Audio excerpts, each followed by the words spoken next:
Jonathan could see the excitement on the man's face as they walked. This was not an opportunity that many were able to avail of. It looked like being friends with Jonathan had some perks. Of course, Jonathan knew that Edgar was not simply in this for the power that he could gain. If that had been the case, he would have cut ties with the man long ago. No, he could tell that Edgar was a genuine friend, someone who would stand beside him to the end. He intended to be the same. Of course, both men had their own, selfish reasons for banding together, but over time, those would be eclipsed by friendship. Jonathan wanted a companion that could keep him company over the long years that he would live, if he continued leveling at this pace, and Edgar wanted someone to watch his back in this dangerous world. Judging by the history of the ash heaps, Jonathan was possibly the only person strong enough to have the potential to defeat Granath. His first class had been absolutely absurd, and although he was back on the normal track now, he still had access to another powerful class.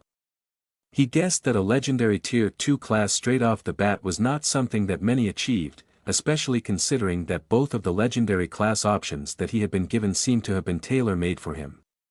Perhaps his achievements were such that he was already considered to be a legendary being. By this point, both men were already at the gate, and ready to embark upon a journey that would hopefully carry Edgar up to new heights of power. The gate to the city was a squat construction that would not be winning any aesthetics competition. However, it was clearly sturdy enough, which was all that mattered. Made out of solid metal, it looked as if it could withstand a meteor strike. With a single wave at the gate guards, they were off, heading for a nearby plain, a few mountains away. This would be a good place for them to gain some hard-earned essence. By the time they reached there, it had been about 30 minutes, as both men had been walking at quite a leisurely pace, at least for their levels. They had actually traveled over a dozen miles in that time, which was quite slow for Jonathan. He assumed that the later realms would be larger in scope than this one, or else powerful beings could simply run from one side to another in a matter of hours, or perhaps even minutes. However, those thoughts were neither here nor there for now. They ran into the center of the plain, and Jonathan began to draw out a massive rune circle, one attuned to the rune of beckoning. A moment later, he started to pour divinity into it. The results were immediate. Howls of rage and longing began to drift up from the surrounding wastes, and packs of ash prowlers began to surge in. Those beasts were not what the two men were looking for, however, and Edgar dispatched them with a tornado of swirling wind, sharpened into blades by his power. The monsters were shredded into a fine mist of blood and bone by the attack, leaving the ground nearby painted with their viscera. His fist pulverized its flesh, and turned the creature into an explosion of viscous slime. The other oozes died soon after, and Jonathan ran back to Edgar's side. Heavy steps began to echo through the land as more powerful monsters approached, and a few minutes later, an Ash Prowler Patriarch stomped its way into the plain, growling in rage as it saw the shredded bodies of its kin. Jonathan slammed his fists together. Now this was a fight that he could get behind. He rushed forwards, and towards the monster, intending to cripple it so that Edgar could tear it apart with his skills. This was the plan that they had agreed on beforehand, and it seemed sound enough to Jonathan.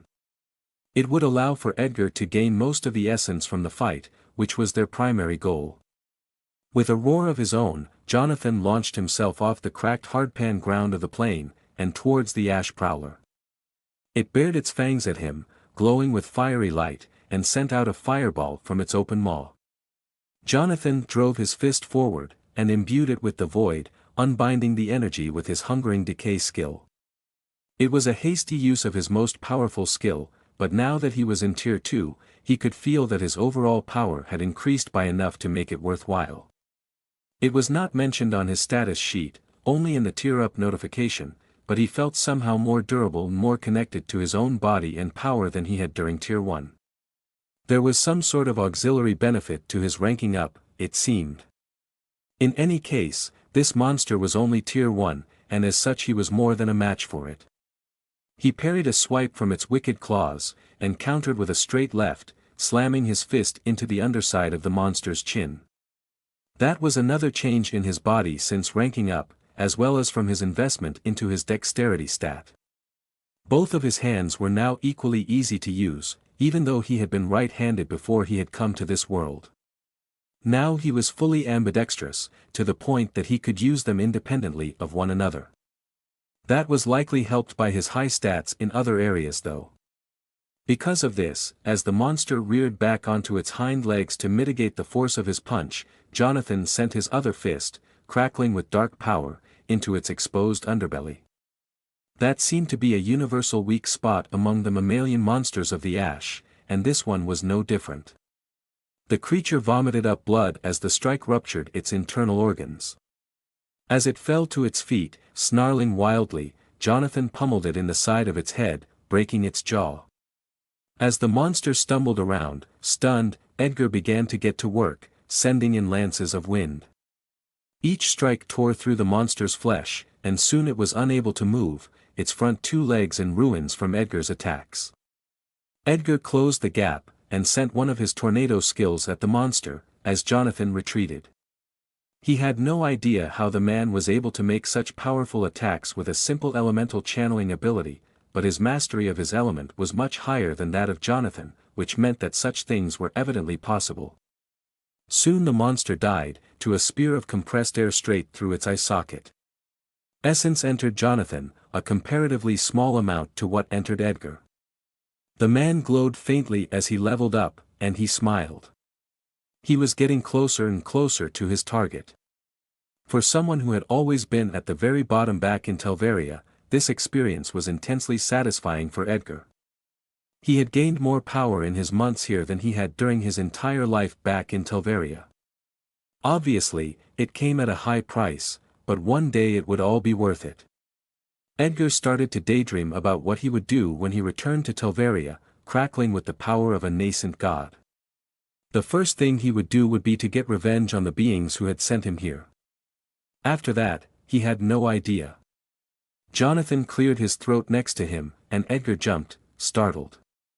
Jonathan pointed at a shadow on the ground rapidly approaching, and a few moments later, a monster emerged from the gap between the nearest mountains. It was not a creature that either of them had ever seen before. The thing looked like a mix between a bird of prey and a lion, and it walked on two massive avian feet, tipped with long talons that looked capable of rending stone. The creature was about 30 feet tall, which was not that large in the grand scheme of things, but it looked to be quite fast. With a screech, it raced across the ground, its talons tearing up the earth beneath it effortlessly. The creature moved with the speed of a bullet, flashing towards Edgar faster than the man could move. Jonathan grabbed him and rolled out of the way just before the beast could reach them. It lashed out with one of its feet as it passed, creating a vortex as its foot smashed past the sound barrier. The sonic boom heralded the arrival of the monster, and it whirled around, kicking Jonathan in the back. He was accelerated to high speed, and he fought to keep Edgar safe within his grasp. Landing a few hundred feet away, he glared at the avian monstrosity that was even now running towards him. Edgar started to summon his mana to his hands, and as the creature neared, chains of ethereal energy latched onto its legs, tripping the creature. Such was its speed that twin cracks rang out as its delicate leg bones were broken by the motion, and it fell to the ground, hissing in rage. The leonine ruff around its neck began to glow with power, and a moment later the wind began to pick up around the creature. It looked like it had a similar set of magical abilities to Edgar. A moment later, a supersonic omnidirectional jet of pure energy shot out, heading in all directions at incredible speed. Any obstacles in its path were chopped in half, and Jonathan flattened himself to the ground as it passed overhead. Edgar was almost too slow, but he flattened himself to the ground with a quick use of his wind powers before he was sliced in half. The bird monster let out a triumphant screech, and then tried to rise, finding that it was unable to do so. With another hiss of rage and pain, it fell over, briefly vulnerable to Jonathan. He darted forwards and brought the side of his fist down on the creature's flailing head, slamming it into the ground. The earth cracked underneath the blow, and the bird reeled, its eyes unfocused. Edgar nailed it with a powerful blow as its head lolled around, cracking something in its skull. Jonathan leaped upwards a moment later, driving his fist into the bottom of the monster's head. Its beak shattered, and the surprisingly light monster was lifted off of its feet, and was briefly suspended in the air. Although it possessed a lot of tricks, it was still a bit weaker than Jonathan was, and perhaps even Edgar as well. This would take a bit longer than they had thought. The monster finally succumbed to a spike of power from Edgar that hollowed out its skull, but the essence that it provided was not enough to grant the man another level. Jonathan was a bit anxious of leaving the city behind for so long, but in the time that he spent waiting for another monster to arrive, he found that his faction interface, previously unexplored, allowed him to monitor what was going on back in the city. Ash Heap's Liberation Front. Tier 2 faction, adjusted to highest level. 745 members. It was a small interface, but still valuable, as if any of the members disappeared, then Jonathan would know that something was amiss. Obviously, he did not wish for it to come to that, but it was better than nothing. Some time later, Jonathan renewed the divinity in the rune, empowering it further, as no more monsters were being drawn in by it. However, he might have been a bit overzealous in his application of power. A deafening roar echoed through the surrounding land, one that Jonathan remembered from his first weeks in this world. His mouth dried up as he remembered the sight of that monster, but then he calmed himself. He was a different person to who he had been then. A few minutes later, the ground started to shake, and a massive form lumbered into the plain. It was the same sort of monster as the titanic reptilian creature that the system had sent after him when he had first discovered runecrafting. In fact, the faint blemishes on its face told him that it was the same creature. It still bore the marks of his rune of hatred. As soon as it saw Jonathan, its eyes lit up with hatred, and it charged. The monster was just as imposing as he had remembered, dozens of feet of pure muscle and reptilian bulk.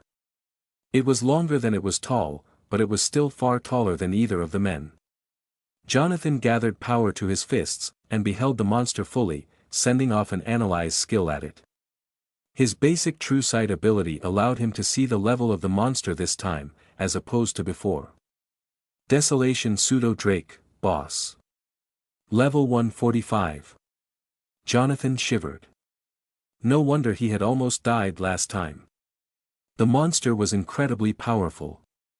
However, with the demerit to the power of Tier 2s in this world, it was not actually as strong as it looked.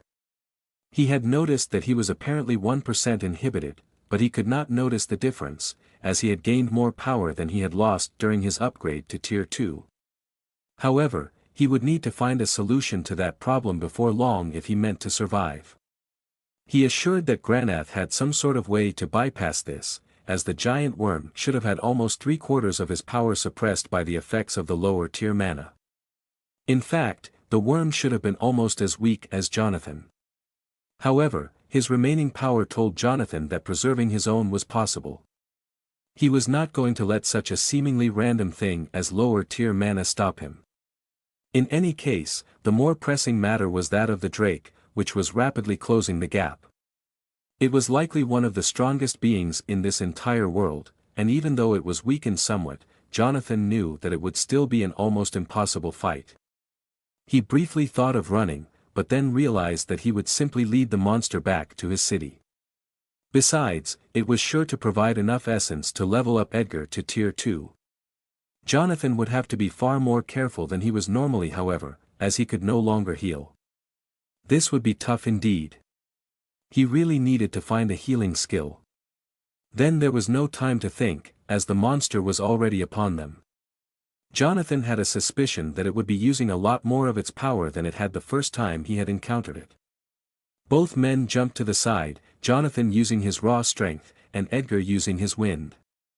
The monster barreled by like a runaway freight train, its claws digging deep furrows into the ground. Each tread caused the ground to crack beneath it, and its breath heated up the air by hundreds of degrees. Jonathan sighed. It seemed like this creature had fiery breath, just like what he would expect for a drake. It wheeled around, far more accurately than a monster of that size should have been able to, and unleashed a searing wave of fire that melted the earth into glass for hundreds of feet in every direction. Jonathan hunkered down and summoned his mana in front of him, creating a loose cloud of destructive energy. Meanwhile Edgar removed the air from around him, creating a vacuum that fire could not exist in. However, the heat still took them head-on, cooking Jonathan inside his armor. Edgar did a bit better, as he used the air to funnel the heat away, but he was still suffering. Dozens of health points were draining from Jonathan's bar every second, but eventually the fiery stream of power ended. Jonathan staggered backwards, and Edgar seemed to right himself with a stream of compressed air, pushing himself to his feet. Both of the men sported copious burns, but none of them were anything worse than simple flesh wounds. Jonathan's skin was already starting to knit back together with his regeneration, as he had barely taken even a 20th of his health bar in damage. That had been a powerful attack, but it seemed to have been tailor-made for dealing with larger groups of enemies, rather than a single target. If it had been in a beam format, then perhaps it would have done more damage to them, but as it was, most of the energy had been wasted on the surrounding land. The monster blinked, as if confused that they had survived, and then roared, projecting a cone of force across the land. With its high level and massive size, the roar was like a physical attack, and Jonathan had to root his feet to stay standing in its path. The attack was like a hurricane, and Edgar was forced to unbind the air pressure with his own mastery over the air. When the effects of the roar ended, Jonathan charged the monster, realizing that if he was to defeat it, he would need to engage it in close combat. There was no room for error here, so he would have to fight to the best of his ability, rather than letting Edgar get off most of the attacks. Doing that here would get them both killed. Jonathan sprang towards the monster as it took in a breath, recouping the air that it had lost during its fiery attack, and the subsequent roar.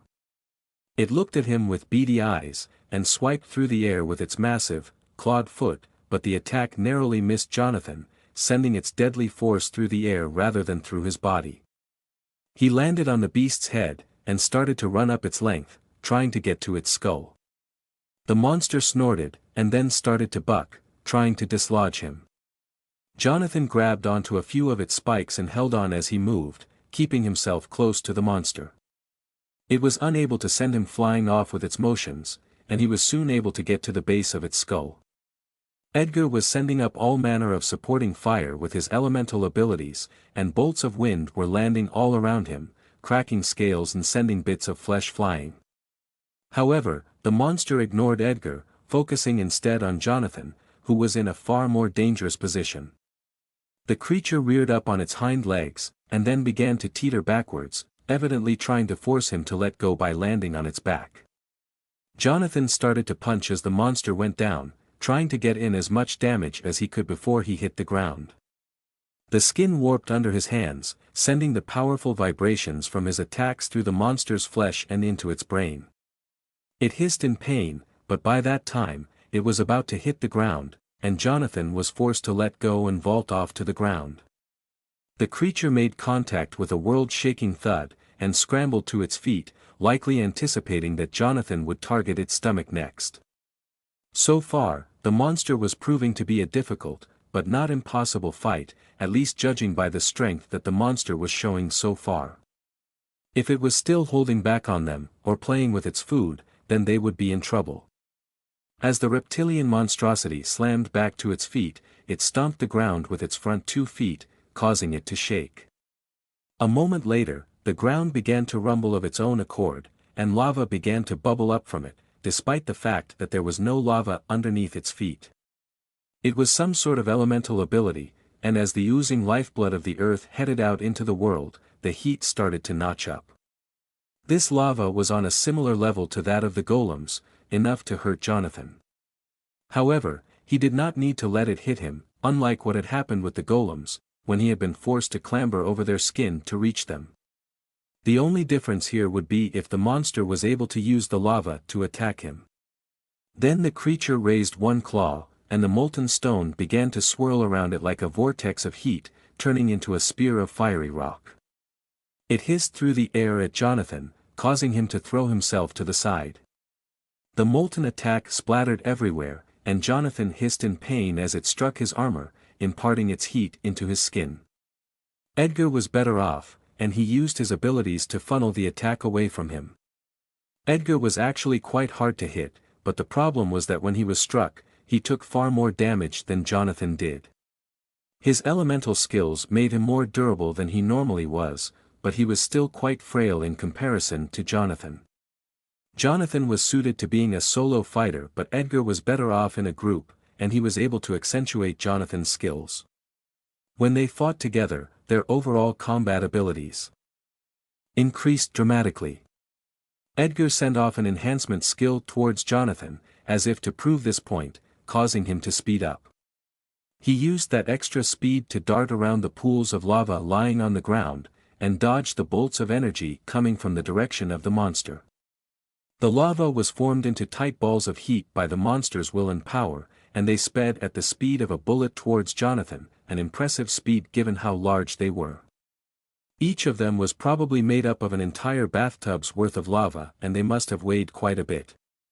However, they moved through the air like they were made of nothing, and Jonathan was hard-pressed to avoid them.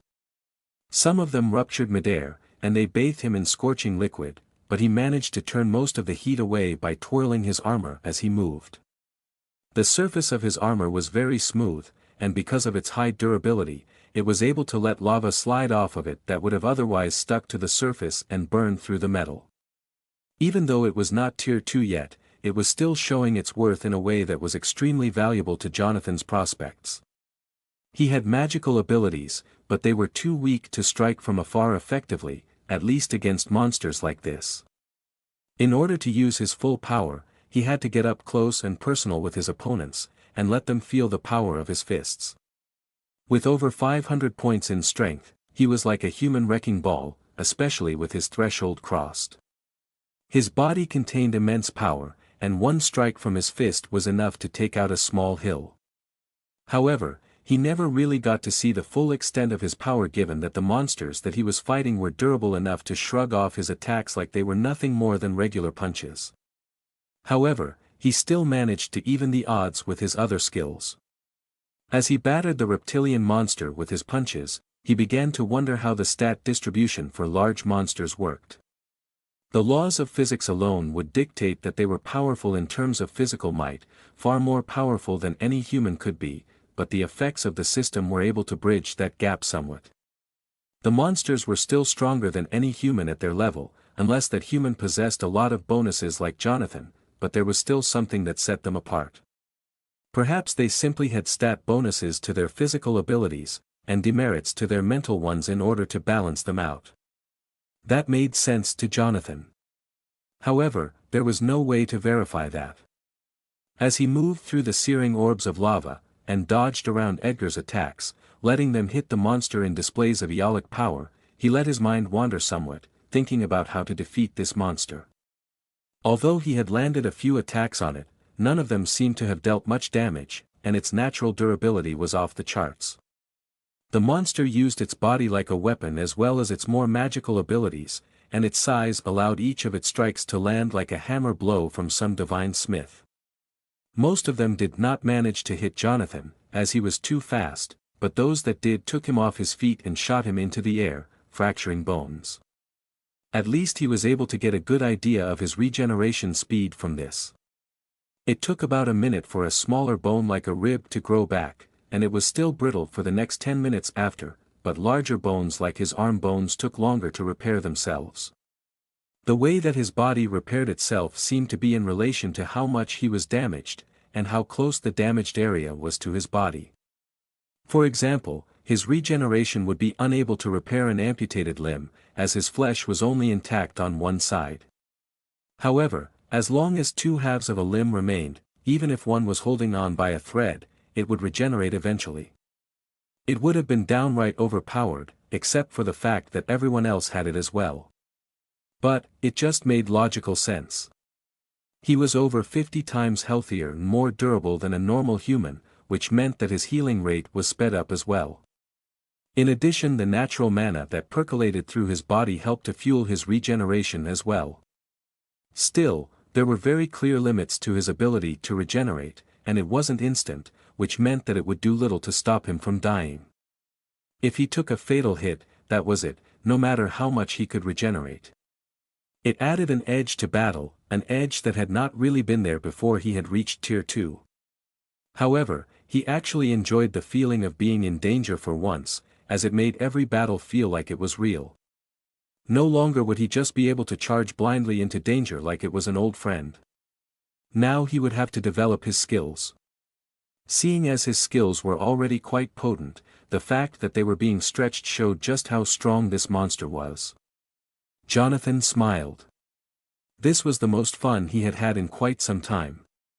With nothing but the noises of battle and the sound of his own beating heart, he was at peace for a few blissful minutes as he weaved around the strikes coming his way, with nothing to distract him. Then the pseudo-drake kicked him in the stomach, and he was rocketed into the stratosphere, with a host of broken bones. Groaning in pain, he righted himself, before seeing a dozen balls of molten rock heading his way. Even worse, there was no way to dodge them. His unbinding abilities would do little, as the mana present in the attacks was only there to keep it together. They would still keep flying his way after he unbound them. In fact, it would probably be even easier for them to hit him. Instead, he summoned the destructive energy of his pure conceptual energy to his hands, creating small fields of utter devastation around them. Although the energy was completely invisible, it still had an effect on the world around it, and Jonathan's hairs stood on end slightly as he summoned it. Punching out left and right, he struck the balls of lava coming his way. The areas where he struck were simply erased, and he managed to eat away at enough of the mana within them to create a donut-like hole in the center of the attacks, which ended up expanding as they fell apart, spreading out around him. He narrowly passed through the holes of the first few strikes, but the latter ones were too large and coming too fast to do the same thing to, and he was forced to look for another idea. The fact that all of this was happening at a speed that even he was hard-pressed to react at, meant that in objective time, he was basically suspended in midair, with no way to get out of the way of the incoming strikes, as gravity was too slow to take him down. Then he remembered his newest rune, and scratched it onto his armor, creating a vacuum of hungry energy that began to suck the mana out of the incoming attacks as they neared. Such was its voracious power that the attacks completely destabilized as the mana was torn out of them, and gravity suddenly took hold of them once more, taking them to the ground. Not only did his rune suck out all of the mana, but it also removed the mana-enhanced motive power of the balls of lava that had been so threatening mere moments ago. Jonathan let time return to its normal rate and he fell to the ground, landing in the center of a rapidly cooling morass of seething lava. Edgar was a few hundred feet away, and was retreating steadily as he peppered the drake with his skills, which seemed to be having little impact. Without a straight route into the monster's body, like an open wound, his skills were simply too weak to do much to the monster's tough outer skin. In addition, the few wounds that he had made were rapidly closing over, as they were merely flesh wounds.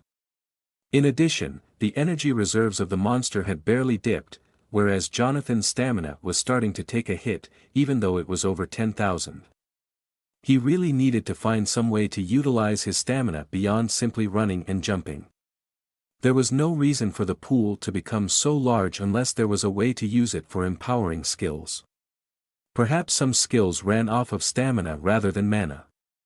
Closing his eyes for a brief moment, Jonathan tried to visualize the power of his stamina, using the same techniques that he used when manipulating his mana.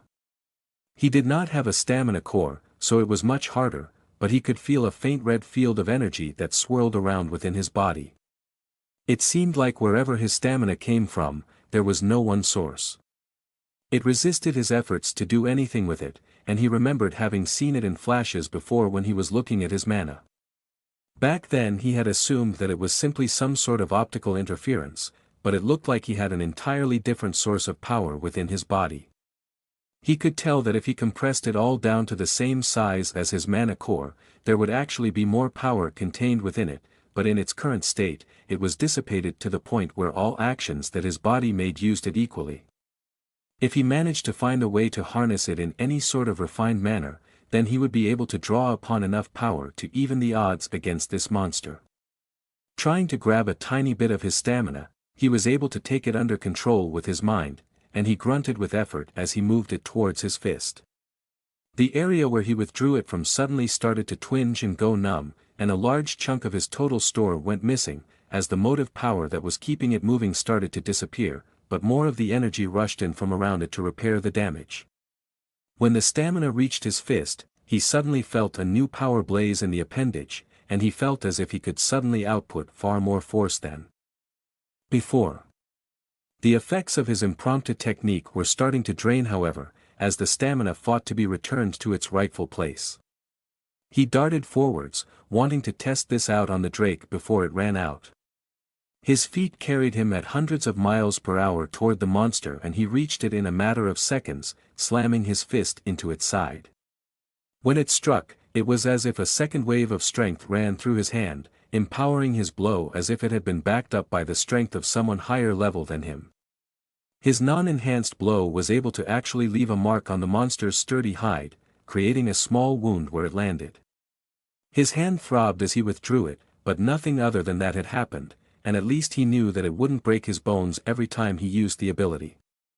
A skill notification spiraled into his vision, but he pushed it aside for now, deciding to try enhancing his fist with multiple different energy sources at once. However, the monster had other plans, and it swiped at him with one of its massive claws, forcing him to withdraw. Seeing its tormentor running, the drake roared out loud and took off in pursuit, barreling across the ground after him. Edgar was mostly forgotten in its anger, allowing the man to barrage it with a steady stream of elemental attacks. However, his reserves were probably starting to dip by now, as the rate of fire was beginning to slow down.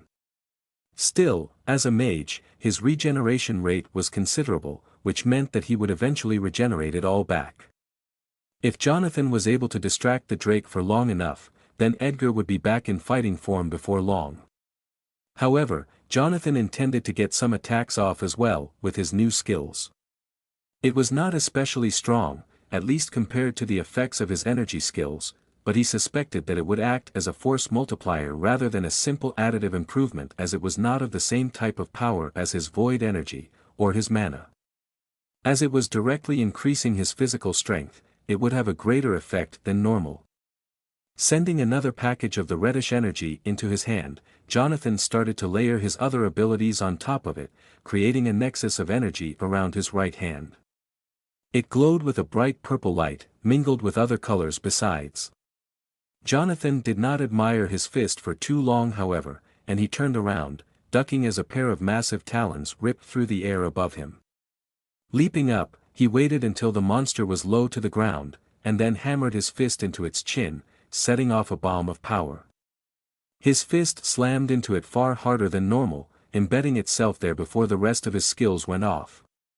When they did so, the bottom part of the monster's head was ripped apart, and it howled in rage.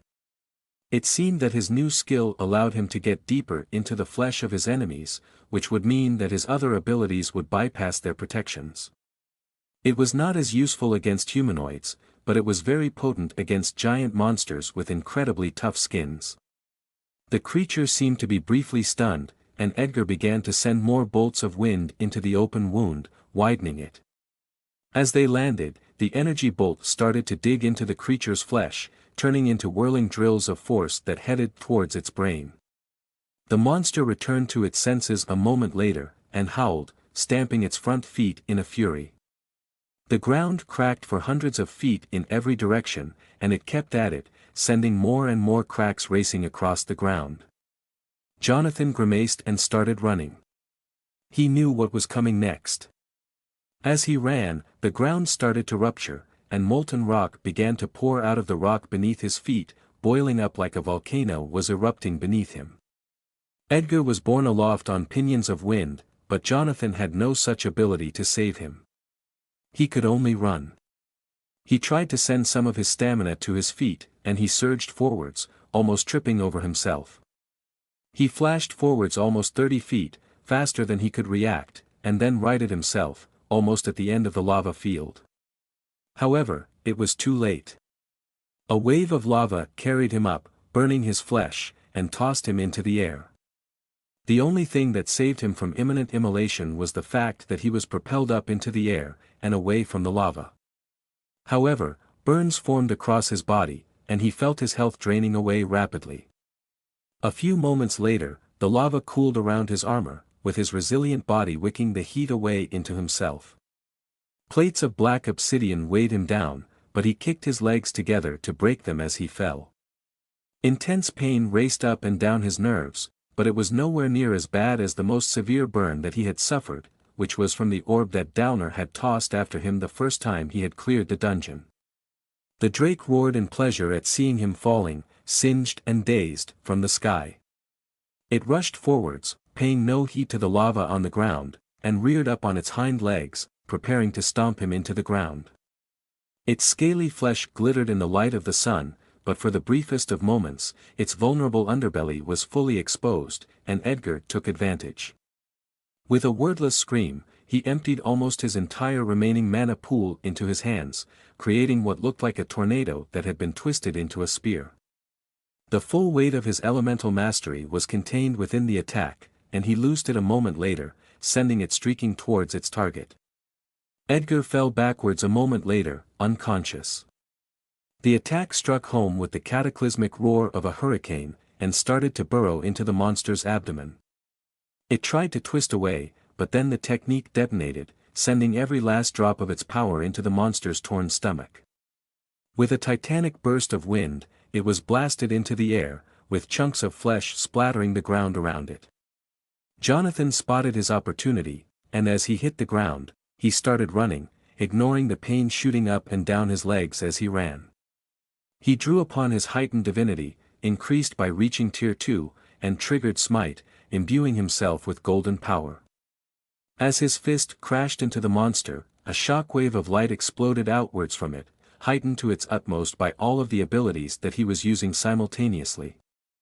As a result, the damage was increased exponentially, and such was its scale that even with the majority of it facing away from him, Jonathan was still blasted away from the dragon, his fist broken. However, the effects on the monster were far more pronounced. Its entire stomach had been torn apart by the attack, and it lay on the ground, unmoving. It was still breathing, but it was almost dead at this point, and its abdomen lay in ruins, with a massive hole blasted through it. Jonathan lay on the ground for a few moments, catching his breath. The aftereffects of his smite skill still raged through his system for a brief few moments, and then they were gone, swept away by his high stats. All that was left was his broken hand and some minor burns that had not healed yet. A few moments later, essence poured into him in a surging tide, but he could feel that the amount necessary to level him up had already increased, by what seemed like almost double. He still leveled up, but this time there was no sensation of warmth, no healing power. Only a sense that he had increased in terms of might. He slowly got to his feet, and saw that Edgar was twitching on the ground, likely going through his Tier 2 ascension. Jonathan walked over to the man's side and sat down, standing sentinel over the man's prone form. As he did so, he began to work on his mana manipulation abilities to pass the time. Some time later, Edgar awoke, with a wide grin on his face, and the power of the wind burning in his eyes. For the briefest of moments, his eyes looked like orbs of cloudy white light, and then they went back to normal. Finally! Was the first thing that the man exclaimed. He looked exultant in his new power, which Jonathan supposed was to be expected, given that he had lived for years without coming anywhere near Tier 2. Now however, he was a new man. How does it feel? Jonathan asked, mirroring what Edgar had asked him earlier. Like I've become a new being. The power that I can feel coursing through me is significant, and the bonuses that my new class will bring will likely be even better. I know that I have been here for some time, but would you mind watching over me while I choose my class? As soon as Jonathan nodded, the other man fell back onto the ground, going through his class selection ceremony. This time, the man was only gone for a few minutes, and when he got up, he was deep in thought, likely about the meaning of his new class. He got to his feet, and started walking back towards the city, still frowning about something. Jonathan hurried after him, letting the man parse his own thoughts in silence. However, Edgar eventually turned to Jonathan. Did you get a wide selection of classes from both sides of the martial spectrum? He asked. Yes. Some were magical in nature, and some were purely physical. Interesting, out of all of my options, only one was even vaguely physical in nature, and it was still nothing like an actual martial class. It seems that your path of towing the line has led to you being able to cross the divide between magical and martial classes somewhat. What did you end up picking? Jonathan asked, intrigued. Just the upgraded form of my basic class. I was trained from birth to step upon this path, and when I reached Tier 2, the next stage was already waiting there for me. It simply provides more stat points than the previous one, and a bonus to my connection to the wind. So a pure elemental class then. The one I ended up picking was more of a hybrid between my two fighting styles, the magical one, and the more physical one. Yes. It should increase my fighting prowess significantly though. It was the highest rarity class that I was able to access, at epic rarity. I know that it is a lesser class to yours, but it is still more than most people get, I assume. It hardly would be called epic if it was something that everyone was able to get. No, it certainly isn't. Even with my many achievements, I was still offered a rare class, which meant that the system was hard-pressed to give me things above that, even though I was eligible for them. Your fighting prowess will likely increase in leaps and bounds from here on out. Good. We're going to need it. The rest of their trip was taken in silence, and no monsters dared to attack the two men, sensing their power. In these parts, only the greatest of monsters were above Tier 2, and they viciously guarded their territories. Anything weaker than that didn't even come near Jonathan and Edgar as they traveled. It was certainly nice to feel ahead of the curve. However, Granath still lurked at the very end of Tier 2, and there was no way that he would leave his city, which meant that they would have to deal with his full power without any sort of restrictions on the part of the mana density of the world. Jonathan remembered the worm's overbearing might, and there was simply no way that his power was being restricted in any way. Still, with his legendary class, he was well on his way to maxing out his potential in terms of power. That was the very highest that he could go, and it meant that even Granath was still limited by the constraints of his class. Perhaps this was possible, perhaps it would not, but before he could even take the first step on his quest, he would need to defeat Granath to free the first circle of the Hells. Once that was completed, then the rest of his quest might prove to be possible after all. He might even end up being able to get his revenge on the gods afterwards, with all of the power that he would gain. Still, that was likely eons away, and for now, he had concerns on a far smaller scale. Mostly what he would do with the citizens of his city if Granath's forces ever came calling. The walls that they had built were impressive, but it would ultimately be down to Jonathan and Edgar to do most of the fighting, as the citizens were universally low level. Perhaps that would change in the future, but for now, not a single one of them was over level 30. This whole city building business was alien to Jonathan, especially in the real world. As they neared the city, the hubbub of the settlement began to become audible to Jonathan's sensitive ears, and he sighed in relief. It didn't seem like anything had happened to the citizens in their absence. Still, the amount of space to be had in the outer reaches of this world was immense, simply because of the way that the area of a circle was calculated, and one could search for weeks without finding any trace of their presence. Of course, that was only even possible because of the existence of the system. A normal human on foot would take years to circle this world. However, the patrols that Granath would send after them would certainly not be made up of normal humans.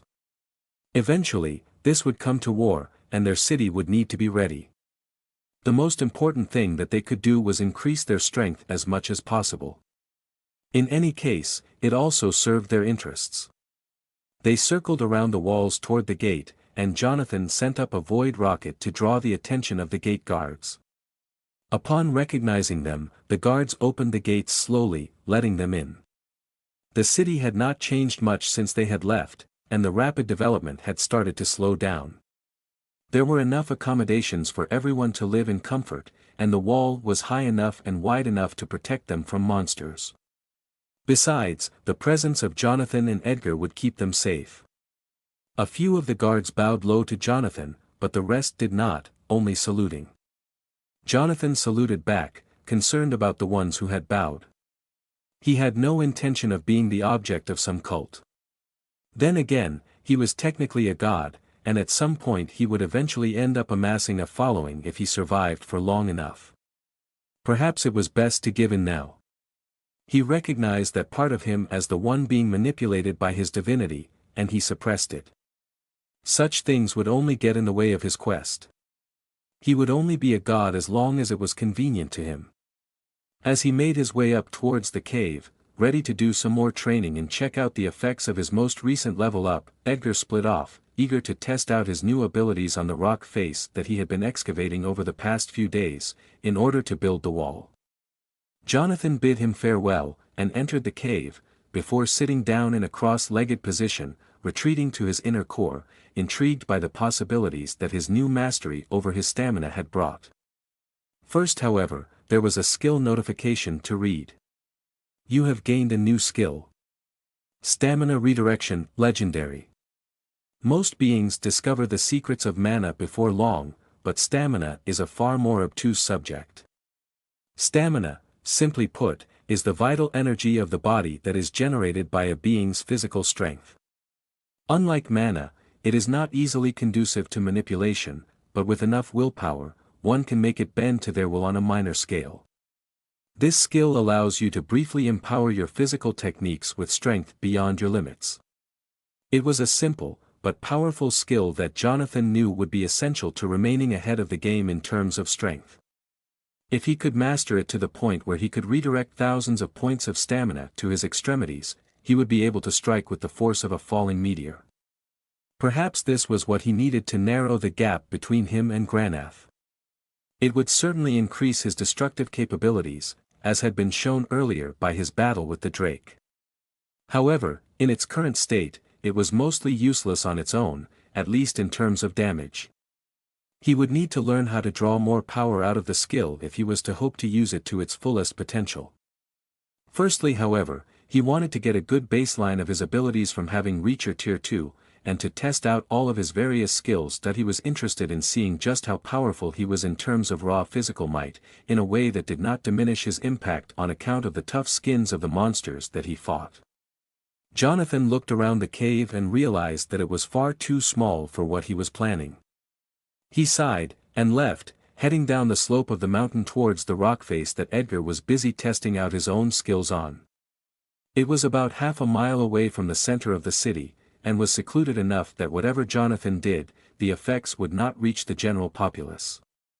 Nodding at Edgar as he passed by, Jonathan headed towards the far end of the rock face, next to the wall, and started to limber up for testing. His various injuries were almost healed over by now, but he still had to be mindful of not overexerting himself before he healed fully. When his strike hit home this time, the reaction was a bit more impressive. The ground exploded away from him for a dozen feet in every direction, sending shards of stone flying into the air. The area that he was sitting on sank a bit, and he nearly stumbled. However, he was more than strong enough to right himself. It seemed that his raw physical strength was quite considerable, but it was not that impressive compared to the amounts of devastation that Edgar could put out with his elemental abilities. Next, Jonathan started to run through his skills, seeing how they augmented his abilities. First up was Impact, his lowest level martial skill, and when he triggered it, he was able to see the cracks in the rock face that would lead to the most devastating results if he targeted them. Sizing one of them up, he pulled his fist back and then punched the crack, sending a tremor through the rock face. Because of his previous strikes, the rock was already weakened, and his attack was a lot more effective than it normally would be. A large slab of rock simply fell off the side of the mountain, and nearly took him with it.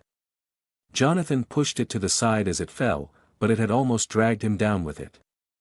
Then again, he probably would have taken little to no damage from it. Dismissing Impact, Jonathan summoned the power of the void to his hands, wanting to try out simple elemental enhancement before he tested out his more refined void drill technique.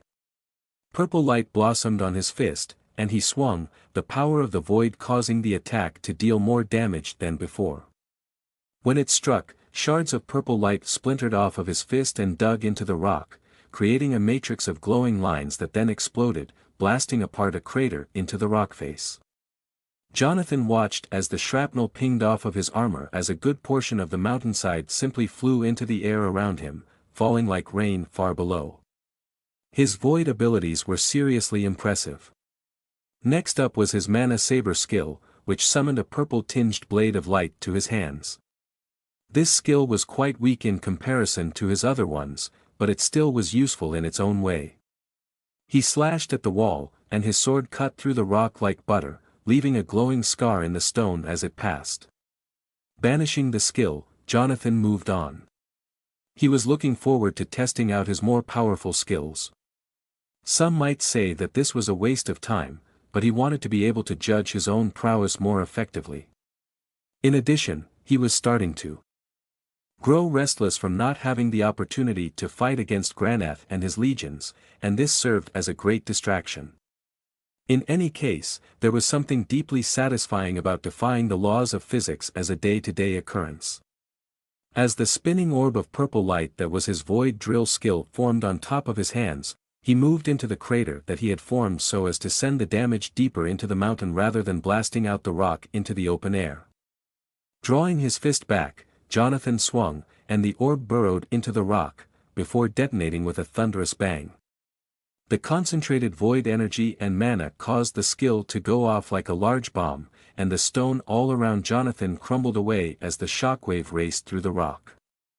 The mountain side began to rumble, and a large chunk of stone fell from nearer the top, bouncing down the side. Jonathan watched as it approached, and drew back his fist, ready to shatter it into harmless pieces. A moment later, however, a razor blade of wind swept through the air and sliced the rock into tiny fragments. Jonathan looked over at Edgar, who gave him a cheeky grin from a few hundred feet away. "Watch it over there, Jonathan," he called out. "I won't always be there to save you." Jonathan flashed the man a rude gesture and got back to training. Edgar seemed to be letting the power from his rank up go to his head. Jonathan smiled grimly. He could not allow for that to happen. To an outside observer, it might appear that Edgar was the more powerful of the two, but Jonathan knew who it really was. It was hard to maintain any sort of an ego in the face of a world where beings as powerful as God simply wandered around, but it was good to at least maintain some sort of pride in one's abilities. If that was not present, then what need did a being have to fight? There would be none at all, save for survival, and sometimes that did not cut it. If that was the only motivation to progress, then there would be vast moments of stagnation in between battles where one simply sat still, thinking about their woes. No, there had to be some sort of personal aspect to progression, in order to galvanize one to challenge the heavens themselves. It just so happened that in this case, it was a little bit of rivalry. In any case, it was time to test out a few of his projectile abilities. By that, he meant test it out a few times, as he sadly lacked more than one ranged skill. Still, it was quite powerful, especially considering that he didn't specialize in ranged damage. A glowing orb of light rushed to his hand, which then was shaped into a small bolt of light. The energy bolt swished off through the air and struck a large rock 100 feet away, causing it to crack down the side. Its stopping power was quite low, but Jonathan could spam the attacks as much as he wanted with his monstrous mana pool, at least for a melee fighter.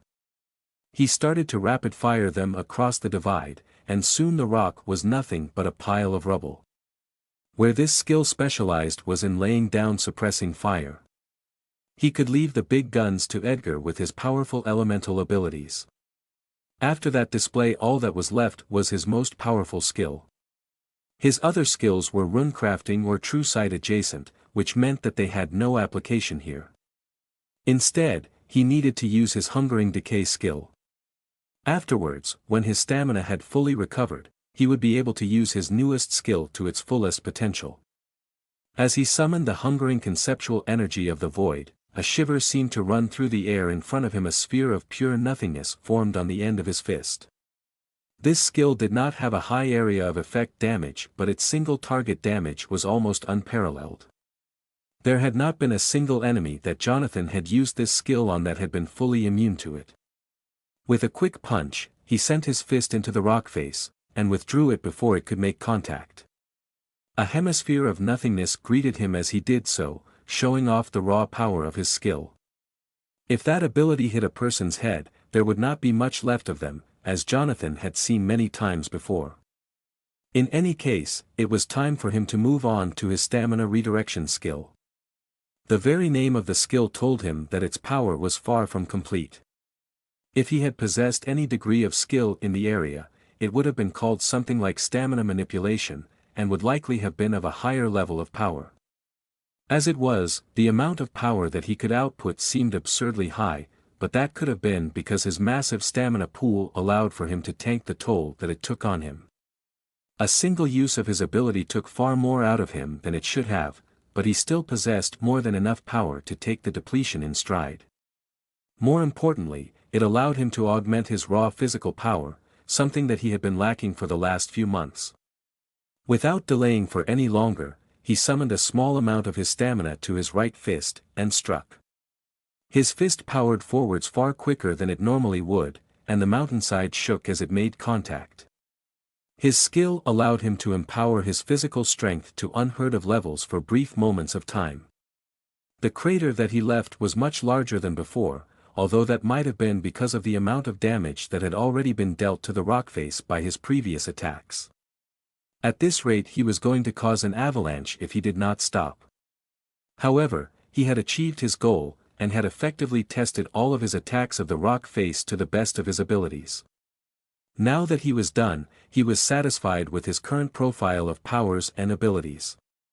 He left Edgar to his practicing, and headed back towards his cave to continue where he had left off with his training. Edgar was still sending off his elemental abilities at the rock when Jonathan left, as it was the most effective way for the man to gain insights into the nature of his element. Apparently progression in the realm of elemental mastery became exponentially harder for every 10 percentage points that one progressed, but it also unlocked the ability to gain new abilities and use your element to its greatest scope. Jonathan was lagging quite far behind Edgar in his mastery of his element, but he was hopeful about reaching the next level of his mastery soon enough at this rate.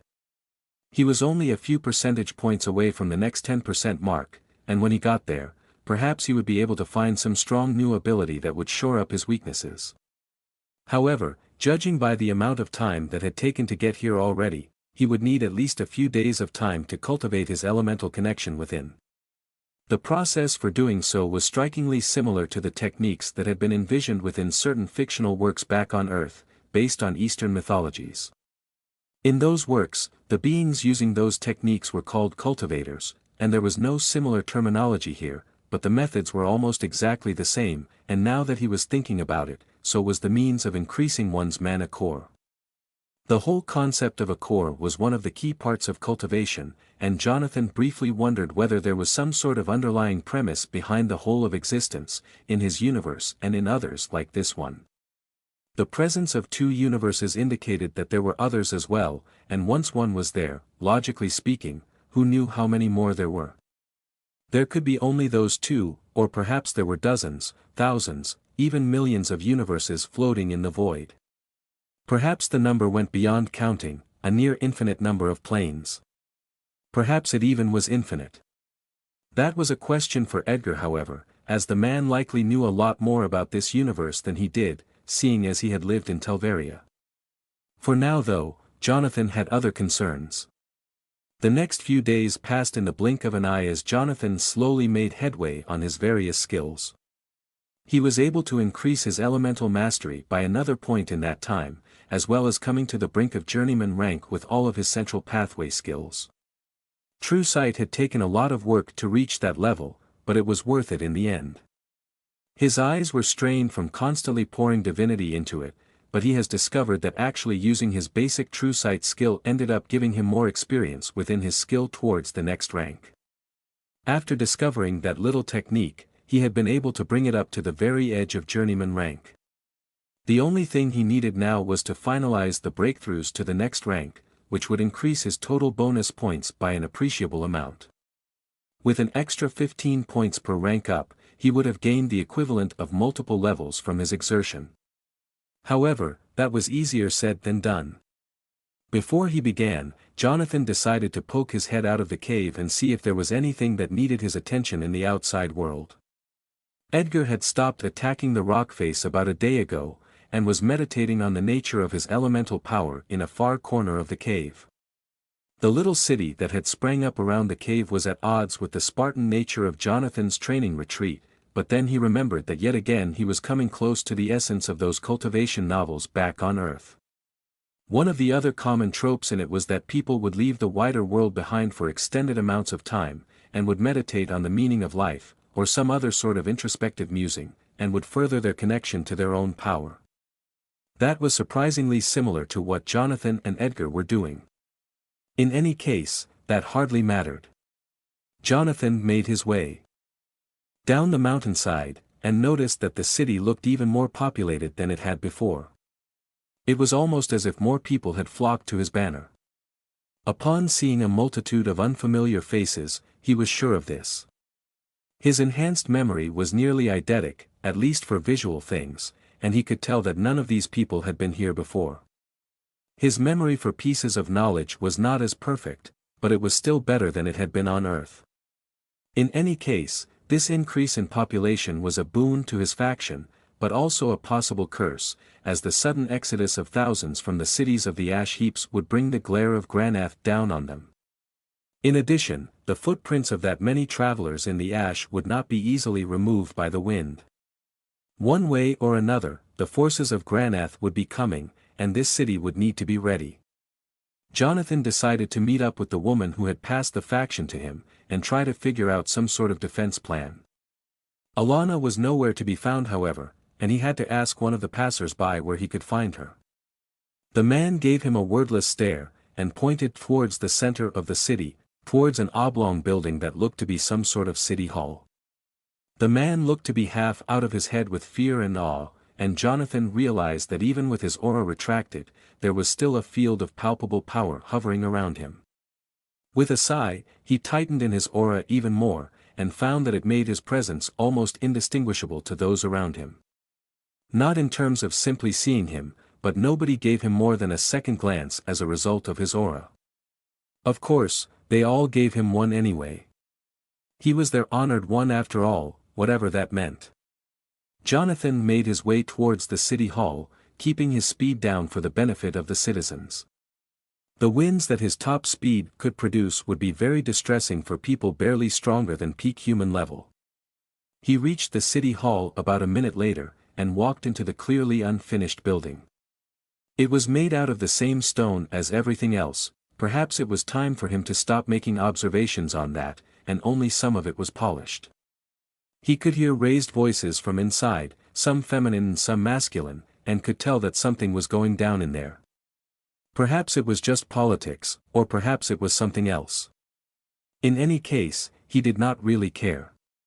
He was technically the ruler of this city after all. 2 guards stood at attention outside of the main entrance to the city hall, and they crossed their spears upon seeing Jonathan. Halt! All visitors to the city hall must remove their armaments before entering.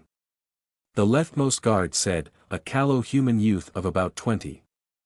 He possessed the inklings of a beard, but the thing would be better off removed for the sake of common decency.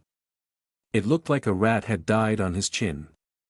He clearly recognized Jonathan, but his attention to his duty was too high to allow him to simply pass unchallenged.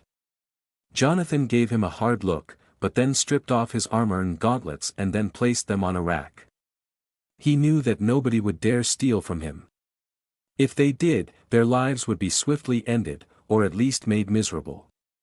At least, that was what he wanted them to think.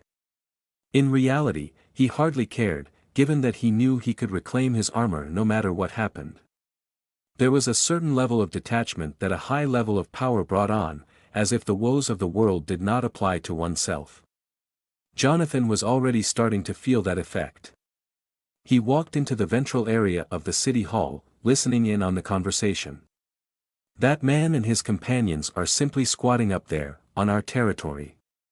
One of the counselors said, a female version of some sort of beast race. She looked like a mix between a badger and a human, with dusky fur. Jonathan had started to become inured to the plethora of races present in this world, but he still noticed it. There were 12 people seated around a table that was far too small for the vast room that they were in. It seemed like somebody had delusions of grandeur. Now that he knew that they were talking about him, Jonathan remained in the shadow of the archway, listening to them talk. "You arrogant fool," Grange said, the dwarven architect almost spitting. His accent was quite diminished in respect to other dwarves that Jonathan had met, but it was still there, and it seemed that anger brought it out. "We are only here because Jonathan suffers our presence. He could kill us all in the blink of an eye. So we have simply walked from the domain of one tyrant into another." The badger woman said. "I thought the whole point of this endeavor was to escape the depredations of the powerful." "You are a true cretin if you think that," Grange retorted. "Face it. We are nothing more than scum on the feet of the truly powerful. What is the highest level among us in this room? 10. Maybe 15. Jonathan is a tier 2. I would listen to Grange if I were you," Jonathan said mildly, entering the chamber. "He sounds like he knows what he's talking about." "Who are you?" another counselor asked, some sort of elf. "Why are you here?" "Just a concerned citizen, interested in how this city is being run." "It is of my concern, is it not? With all of your talk of tyrants, surely the people should have a say." Jonathan made sure to keep his voice as placid as possible, so as to make it seem like he was really just another citizen. He knew that if the counselors knew who he truly was, they would be fawning over him in fear. He would judge them based on how they treated their lessers. "Guards!" the badger woman called out. "Stow it, Alyssa," Grange barked. "This man is right. He does have the right to see how this city is being run." Jonathan nodded, and noticed that Alana was peering at him, as if she recognized him. Then he saw the woman stifle a gasp as she realized who he was. Jonathan winked at her, and she simply nodded. The others were too caught up in their little spat to actually apply their minds to the mystery of who he was, and most of them simply seemed annoyed at his presence, or wanting to use him to further their agendas. After listening to about another minute of pointless bickering, Jonathan sighed, and clapped his hands as hard as he could. The noise echoed through the room like a gunshot, and a shockwave of air rushed out from between his palms as he did so. Everyone went silent at this, and they slowly turned towards Jonathan, deathly still. "Enough!" he shouted. "How will you all be able to protect your people against Granath if you spend every waking moment arguing about pointless matters? Who in the hells do you think you are?" The badger woman who had spoken earlier said. She was the only one who was yet to realize who Jonathan actually was. "Who do you think, you fool?" another counselor whispered into her ear. "It's Jonathan Harlow." The woman paled, realizing that her easier words about Jonathan had not been framed in the best of lights. She got out of her chair immediately, and started bowing in front of him, slamming her forehead against the floor. Jonathan shook his head and raced forwards faster than anyone could see, lifting her up from the ground. "To think that you were complaining about tyranny mere minutes earlier, yet you now grovel before a being stronger than yourself," Jonathan said, shaking his head. He was a bit disappointed in the people who had been chosen to head this council. "You lot do not seem especially fit to address the needs of the city if this is the extent of your decision-making." "We apologize for the insults that Alyssa threw your way," Grange said quickly. "They were not the representation of the common will of this council. She will be dealt with swiftly. No, do not punish her for speaking her mind. That would only reinforce the image of a tyrant that you lot seem to have of me. Let her speak her mind, and only punish people for causing harm to this city," Jonathan said. "I came here to speak with Alana about the state of this city, but it seems like I have found enough on that matter. Farewell." Jonathan strode out of the city hall, and picked up his armor and weapons that he was calm on the outside, but more than a little bit angry on the inside. The insults had not helped, but mainly he was enraged that the councillors could not put aside their petty quarrels for the good of the city. Alyssa in particular would be a thorn in his side, especially after he had embarrassed her so thoroughly. If not for the fact that he had no wish to rule, he would have gotten rid of the council and put himself or Edgar in charge. In fact, seeing as Edgar possessed a politics skill, it would have been a good idea. However, Jonathan could not let himself be tied down by such petty matters.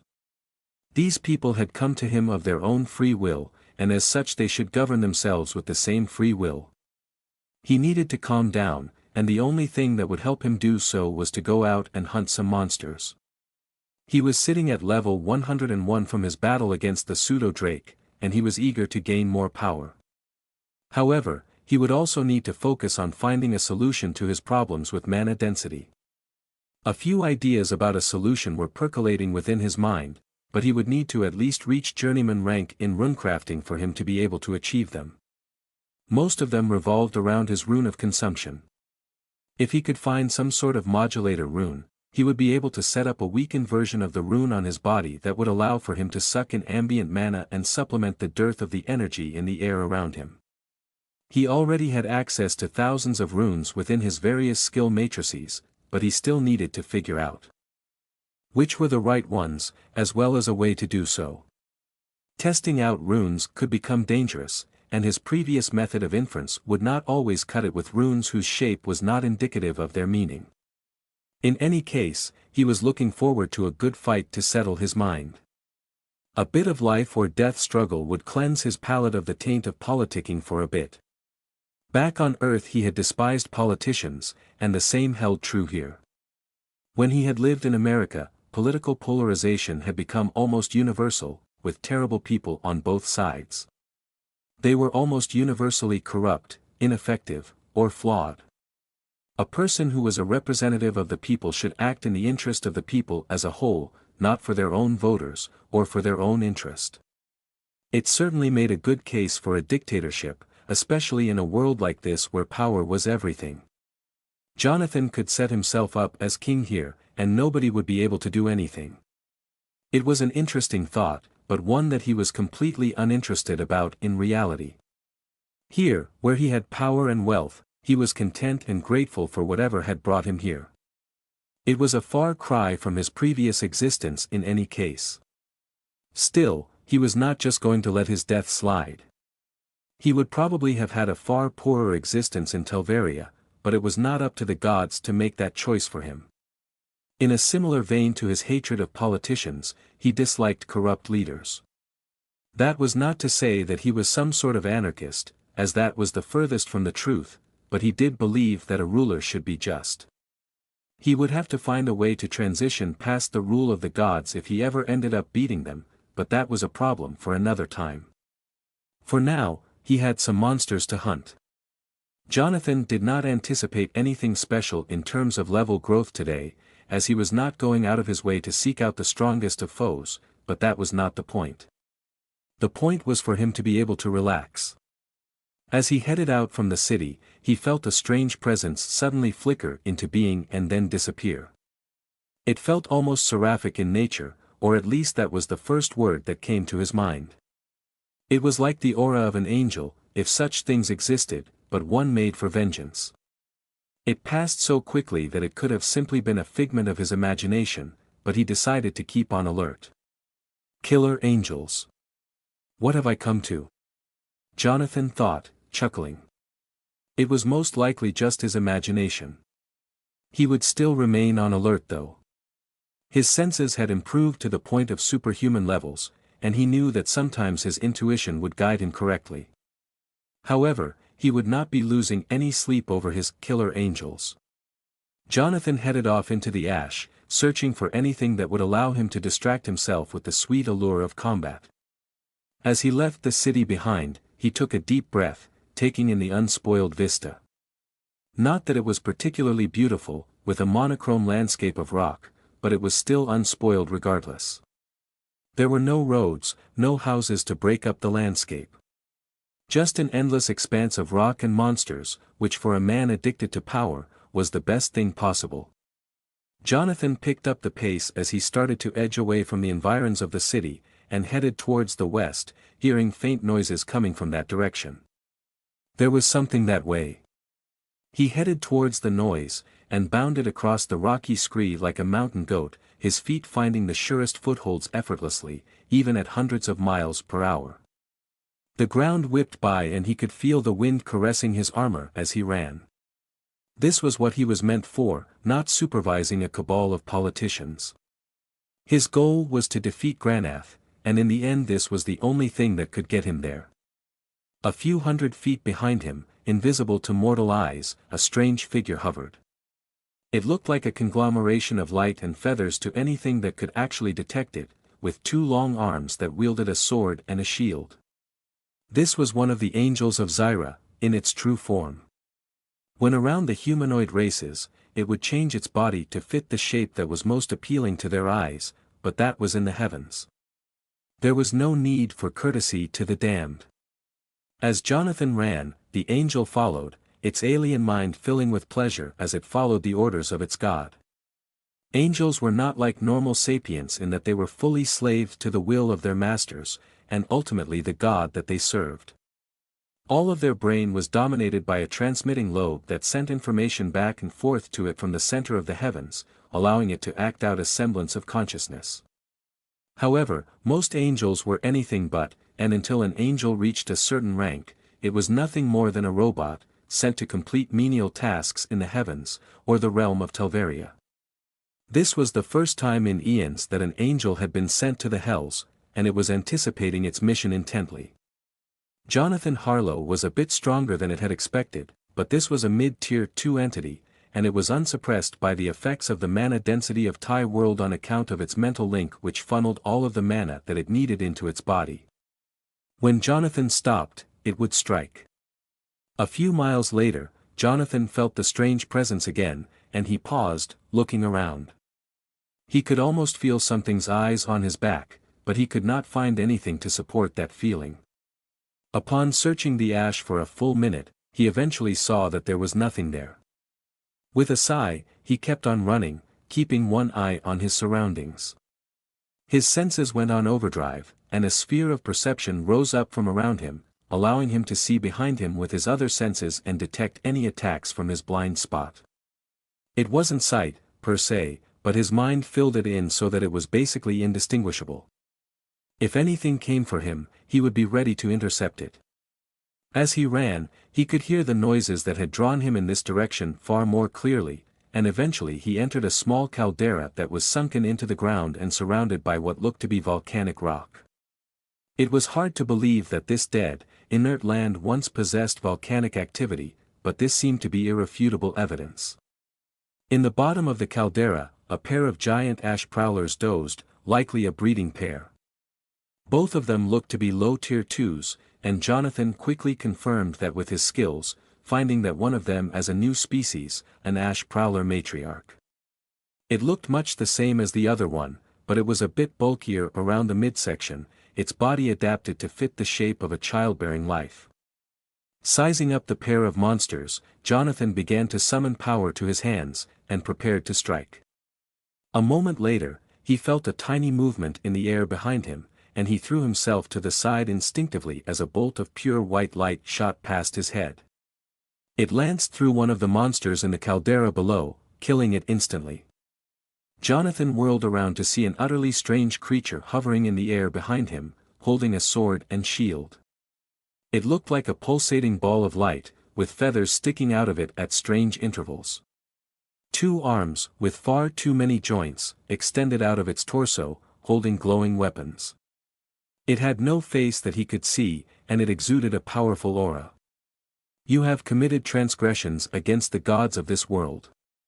Prepare to be eliminated," the creature said, in an odd cadence. It was like a mixture of whispers and normal speech, as if it was reading in an unfamiliar language that was being shown to it for the first time. In any case, he could tell what it was now. It was a servant of the people who had sent him here, likely dispatched here to finish the job. Rage began to erupt within his mind, and he charged forwards, bringing his gauntlet around in a thunderous punch that broke through the sound barrier, creating a shockwave around it. The angel raised its shield and braced for impact, taking the strike on the center of its armament. The creature moved back a bit, but took the blow, stopping his attack in its track. The energy released and hissed across the shield, trying to get to the fighter. However, it fizzled out. Jonathan quickly scanned the creature, taking advantage of the brief lull in the fight. Ninth Circle Cherubim. Level 152. It looked to be some sort of angel, going by the name, and its level was around the same as the pseudo drake had been. However, it felt even stronger, and it was almost as if its mana was not inhibited by the effects of this realm, going by the feeling that he got from its aura. The gods were really going all out in trying to kill him.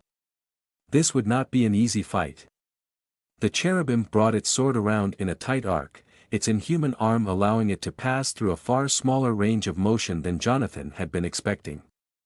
He deflected the blow, using his stamina to strengthen himself. His wrist almost cracked and he let out a hiss of pain as he was forced backwards.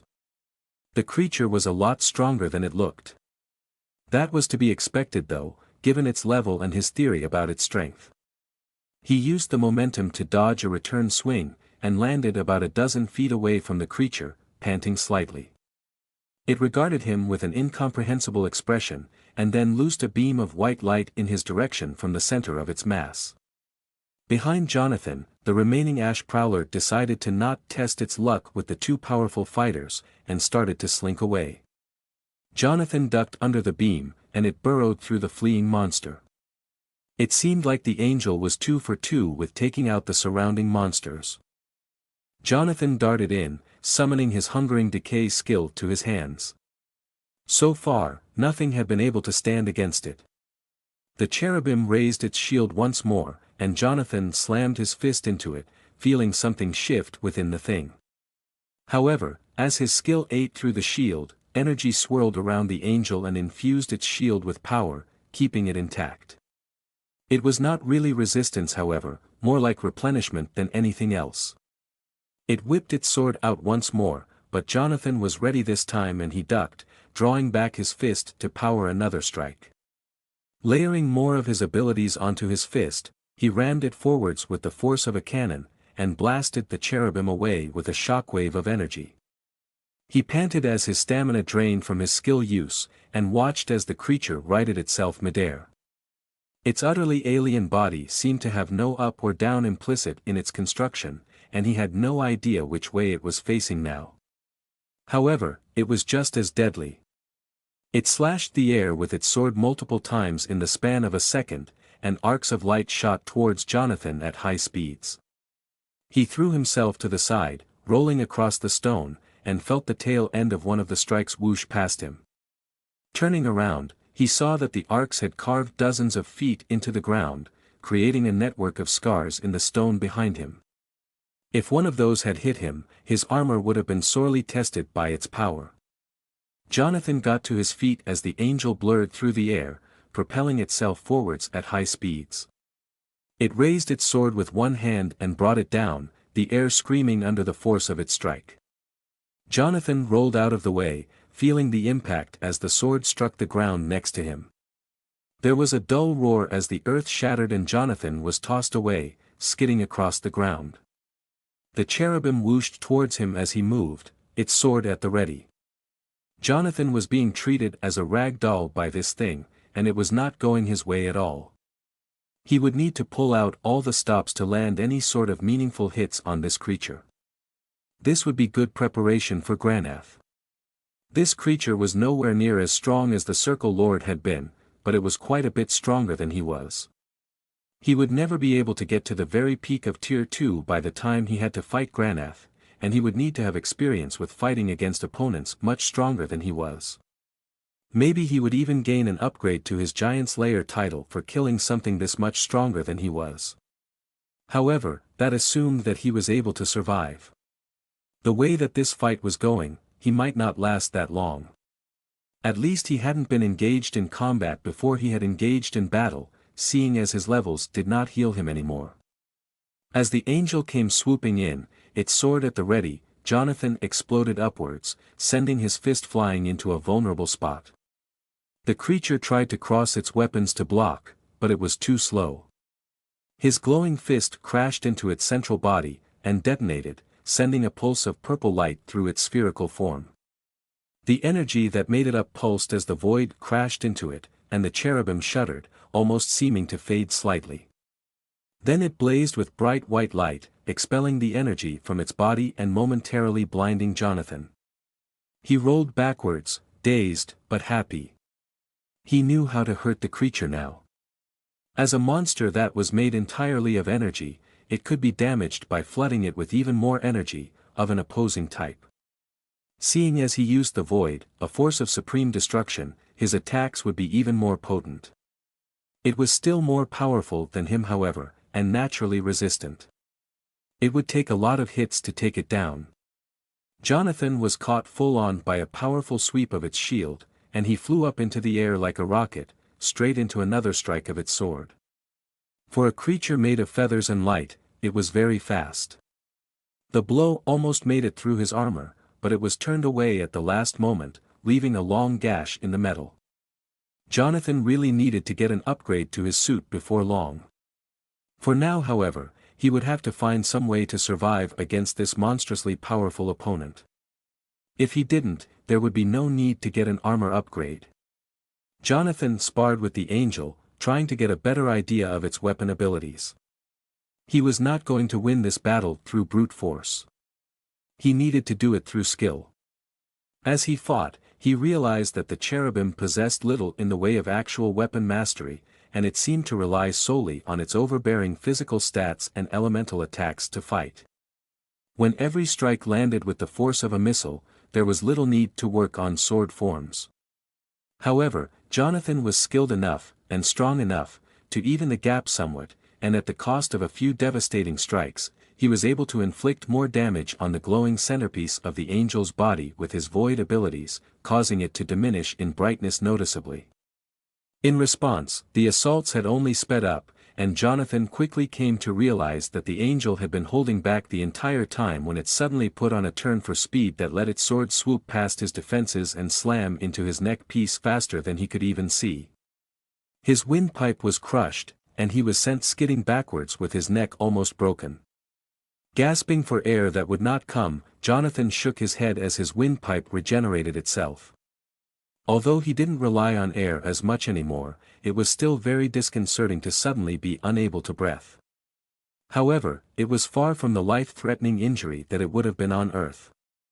He got to his feet as the angel swooped in, and its sword came down like a bar of silvery light, moving so fast that the air itself seemed to heat up before its passing.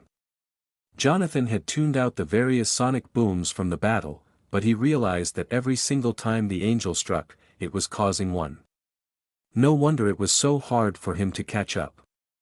In a few rare strikes, when he put his entire body behind it, Jonathan could break the sound barrier, but he could sense that the cherubim was attacking like this as a matter of fact. Its true strength would be far faster. So far, he had not taxed it enough to be able to draw out its full power.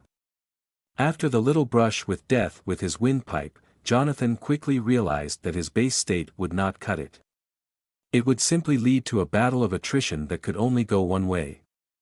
With a snarl, the golden light of divinity rippled across his form, granting him great power for the new few minutes. The actual effect of the skill was not as potent as it had used to be, but because of his heightened divinity pool, he could draw more out of it.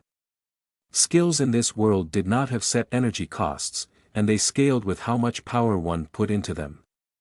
With 10 points of divinity, an energy source that was far more potent than things like mana or stamina, he was able to boost his vastly inflated stats with it to the same degree that he had been upon coming to this world, with far fewer levels under his belt. As the next strike came flying in, Jonathan caught it on his gauntlet, tightening his hand around the sword. With a quick use of his stamina redirection skill, he tore the blade out of the cherubim's hand, and threw it to the side.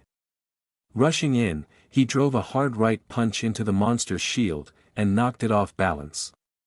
It flew backwards, and as he rushed in, his hands glowing with the void, it screamed, letting out a note of pure celestial rage. A shockwave erupted out of its body, and knocked Jonathan backwards, doing something to his cells that caused him to stumble when he rose. It felt as if he was viewing things through a funhouse mirror. Checking his system log, something that he rarely did in battle, he found out what he had been affected by. He only had time to briefly scan it, but it turned out that he was under the effects of something called cellular reorganization, which would make it a lot harder for him to fight. Even worse, with no healing abilities, there was no real way for him to deal with it except for burning more divinity. He pulsed the golden energy through his body, managing to get his sense in some semblance of order before the angel charged him again, picking up its sword with a tether of light that extended from its free hand. He raised his gauntlets to block just in time as it brought the weapon down, and he was pummeled into the earth, sinking into the ash and stone from the sheer force of the blow. The angel wailed on him for a few seconds, sending dozens of strikes in that time, and he was only able to block or narrowly evade them. Eventually he got his bearings however, and was able to erupt out of the hole, dodging the next strike with a quick roll to safety. His body was battered from the experience, but he still had some gas left in the tank. Whirling around, he pumped stamina into his right hand, layering it with his void energy and spare divinity. With a roar, his fist passed through the air like a thunderbolt, slamming into the angel's backside. There was a thunderous eruption of energy as his fist discharged its load into the angel, and the creature briefly was blasted apart, before recuperating a moment later. However, its light was even dimmer than before. It whipped its sword around, and slashed across his breastplate, sending him a few steps backwards, and breaking a few ribs on the way. As the angel realized that it would be unable to do anything to him as it was, it keened in rage and threw its shield to the side, taking up its sword in two hands. It came towards him at higher speeds than before, and raised its sword above its central body, building up power. A blaze of white light erupted around the blade and it brought it down, sending its weapon speeding towards Jonathan. It was moving too fast for him to dodge, and he only had time to meet it with a strike of his own. With a roar, he sent his fist flying up to meet the strike, empowering it as much as he could in the limited time frame. The two attacks collided, and both fighters were blasted backwards, with Jonathan taking injuries from the attack. His bones crumpled midair as a shockwave passed through his body. However, the angel flickered as well, as a wave of void light coursed through its shimmering center. In its briefly weakened state, it was not better off than Jonathan was. He rushed forwards, cringing as pain erupted through his broken bones, and sent his fist careening into the center of the angle, discharging thousands of points of void aspect mana. The creature was blasted apart, and its hands started to fade. With a howl of mana, it forced itself back into reality. "You are far too powerful for your level. What foul magics do you use?" the angel asked, seemingly confused. In the simple words of a gaming veteran, "Get good," Jonathan replied with a smile. As the angel tried to parse what he meant, he raced towards the creature, sending another punch rocketing in towards its center. The angel dodged, flitting aside on pinions of light, and sent its sword streaking towards his neck. Jonathan parried the blow, wincing as his wrist was almost broken, and sent his left hand into the monster's body. It was near the end of its rope, but so was he. He was only in fighting shape because of his ridiculous endurance and his level.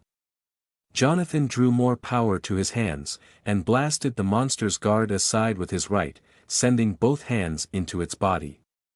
With a scream, he emptied his mana into the creature, causing its body to explode.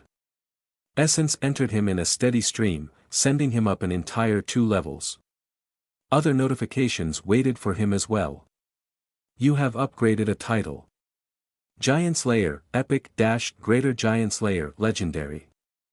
In defeating a being over 50 levels higher than you, you have shown that your tenacity and power has no bounds. This highly impressive feat was made only greater by the fact that you were facing an opponent uninhibited by the lower tier mana of the realm. You are a monster in the making. Bonuses, +5% to strength, +5% to resilience. With his various bonuses, his strength was now boosted by over 1.6 times its normal amount. This would not make too much of a difference immediately, as it was applied on stat allocation, an oddity of this title, but it would be useful later on. A new notification appeared a moment later, one that seemed to glow with power. The watchful eye of Angranor gazes upon you. You have gained the attention of the Lord of Hell, Angranor, for your feat in ridding this realm of an angelic interloper. He looks favorably upon this action. Rewards, Tartarus entrance token. A small disc of dark metal appeared in Jonathan's hand, etched with a pentagram. He scanned it, intrigued. Tartarus entrance token. Unranked. This token allows the bearer to enter and leave a realm of Tartarus matched with their tier once per day. You may only leave after having been out of combat for a minute. Tartarus is the training ground of the lords of the Hell Circles, and is a place of great danger, but also of great promise. Kingdoms have been made and lost here, and it is the source of the Circle Lord's great power. Your possession of this item means that you have been deemed worthy by Angranor of assuming such a lofty position. Jonathan stared at the token for a few moments, before being greeted by another message. There was still more to read in the token description, but this message was almost aggressive in its desire for him to read it. Greetings, Jonathan. I am Angranor, the god of this world, and I am impressed with your aptitude. It is rare that an outsider enters this universe, and rarer still that one finds its way to the infinite hells. However, you seem to be of an even rarer sort. One with the potential to usurp the natural order of the hells. Good. My servants need some exercise. They have grown fat and complacent. Try not to die, will you? Entertainment is hard to come by in this place. The notification disappeared without his input, and Jonathan was left looking off into the distance, stunned. So much had just happened, and the implications were wide-reaching indeed. It seemed that Angranor knew about him, and not only that, he wanted Jonathan to actually beat Granath. Well, he wasn't going to deny free power, even if it came from a dubious source. He could tell from the letter that Angranor did not see him as anything other than a momentary distraction, and that he would never come close to being able to defeat him. However, Angranor would regret underestimating Jonathan. He would use the man's own gifts against him. He was supposed to beat Hell. He could do the same for Tartarus. Some time later, he stood outside the gates of the city, having assuaged some of his wounds by allocating some stat points into resilience and constitution. Not much, just 10 into each, but it was enough to help him. Still, the remainder of his broken bones lingered within his body, and as they healed, he could feel the pieces drawing back together within his body. That monster had been so strong that every time it had landed a serious hit, it had turned the bones in that area into powder, which took a lot longer to heal than a simple clean break. Still, Jonathan had gotten out of it alive, which was all that really mattered. In addition, he had gained something that could potentially prove to be invaluable, if he used it right. As the gate guard recognized him, the gate started to swing open and Jonathan half strode, half hobbled into the town. He was able to keep most of the limp out of his stride, but he was sure that it was still noticeable. Walking up the gentle slope to the base of the mountain, and ignoring the platitudes of the passers-by, he made his way towards the cave. He was going to need to have a long rest after that battle. Edgar was meditating in one of the corners, and rather than bother the other man, Jonathan simply walked into the back section of the room and sat down, letting out a sigh as he relaxed. His body was in rough shape, but it was nothing that a bit of healing could not fix. As he did so, he pulled out the Tartarus token once more, and read over the full description, which he had not been able to do out in the wastes. Tartarus entrance token. Unranked. This token allows the bearer to enter and leave a realm of Tartarus that is matched to their tier once per day. You may only leave after having been out of combat for a minute. Tartarus is the training ground of the lords of the Hell Circles, and is a place of great danger, but also of great promise. Kingdoms have been made and lost here, and it is the source of the Circle Lord's great power. Your possession of this item means that you have been deemed worthy by Angranor of assuming such a lofty position. Upon entering the world of Tartarus, you will be assigned to a realm that is linked to your tier. Surviving there will be impossible for all but the most talented of individuals, and the level range goes from the mid-range of your tier to the very peak. Tartarus is an entire world, and there will be ample opportunities to increase your power and interact with the friendlier locals in order to gain the ability to take power back in the real world. Good luck. The token description gave him a little bit of an idea about what he was going to be walking into, but it was quite vague, which he was sure was intentional. In any case, he would have to have a long discussion with Edgar about the best time to use it. Any time that he was away from this city was a time when it was more vulnerable. He could probably leave for a few hours, but seeing as this token promised that the world on the other side was incredibly violent, it might take a lot longer than that. Still, there was no harm in checking it out for a minute, seeing as the token said that he could simply leave whenever he wanted. With a quick glance over to the other side of the room, where Edgar was still at rest, he held the token and used it. There was a whoosh, and he was folded away into darkness, transported to some unknown realm. When Jonathan came to, he found himself lying flat on the top of a mountain, one that seemed to exude heat. He was in a titanic cavern, one that was filled with lava flows and various other forms of subterranean activity. It looked exactly like what he would have expected hell to look like based on the stories back on Earth. Massive creatures roamed the land, and even a few flying ones as well. With his superior eyesight, he could see that the vista extended for thousands of miles in every direction, and likely even more than that. A notification greeted him a moment later. You have entered the second circle of Tartarus. Average level, 175. Size, 100,000,000 square miles. The notification was basic, but also valuable as well. If he assumed that this realm was a rough circle, then it was about 10,000 miles wide. In addition, the level told him that the token description had been accurate. It was roughly in the midpoint between level 150 and level 200. If that was the case, he would have to be careful in the fights that he picked. Likely, some monsters would be at the base of the level range, and some would be at the peak, like in the dungeon. Now that he had gotten a good look at the world, he stood up and seized his token once more, preparing to leave. A moment later, before he could do so, a spear arced up over the edge of the mountaintop and almost skewered him. It was made out of a bone-like material. However, it seemed to have been thrown as more of a warning shot than anything else, as it had been barely aimed. A strange demonic figure riding a skeletally thin mount flapped up into sight. It wielded a strange weapon that looked somewhat like an otlotl, one made out of polished bone. It was already slotting another spear into the firing slot. Jonathan fired off a quick scan, wanting to get an idea of the types of monster in this world before he left. Ukrothi Villager. Level 156.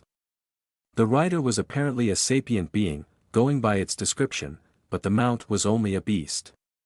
Lava Pterodon, Basic. Level 157. Its name certainly fitted its appearance.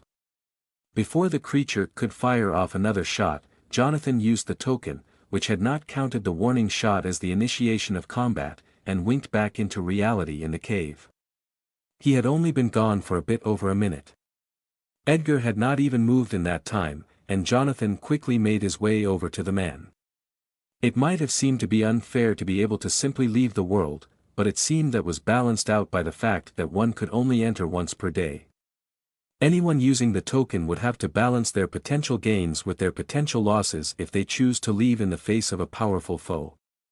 Jonathan was sure that he could have beaten that mounted demon back in Tartarus, but not in his current state. As he was, he would need to rest up more before he attempted anything of the sort.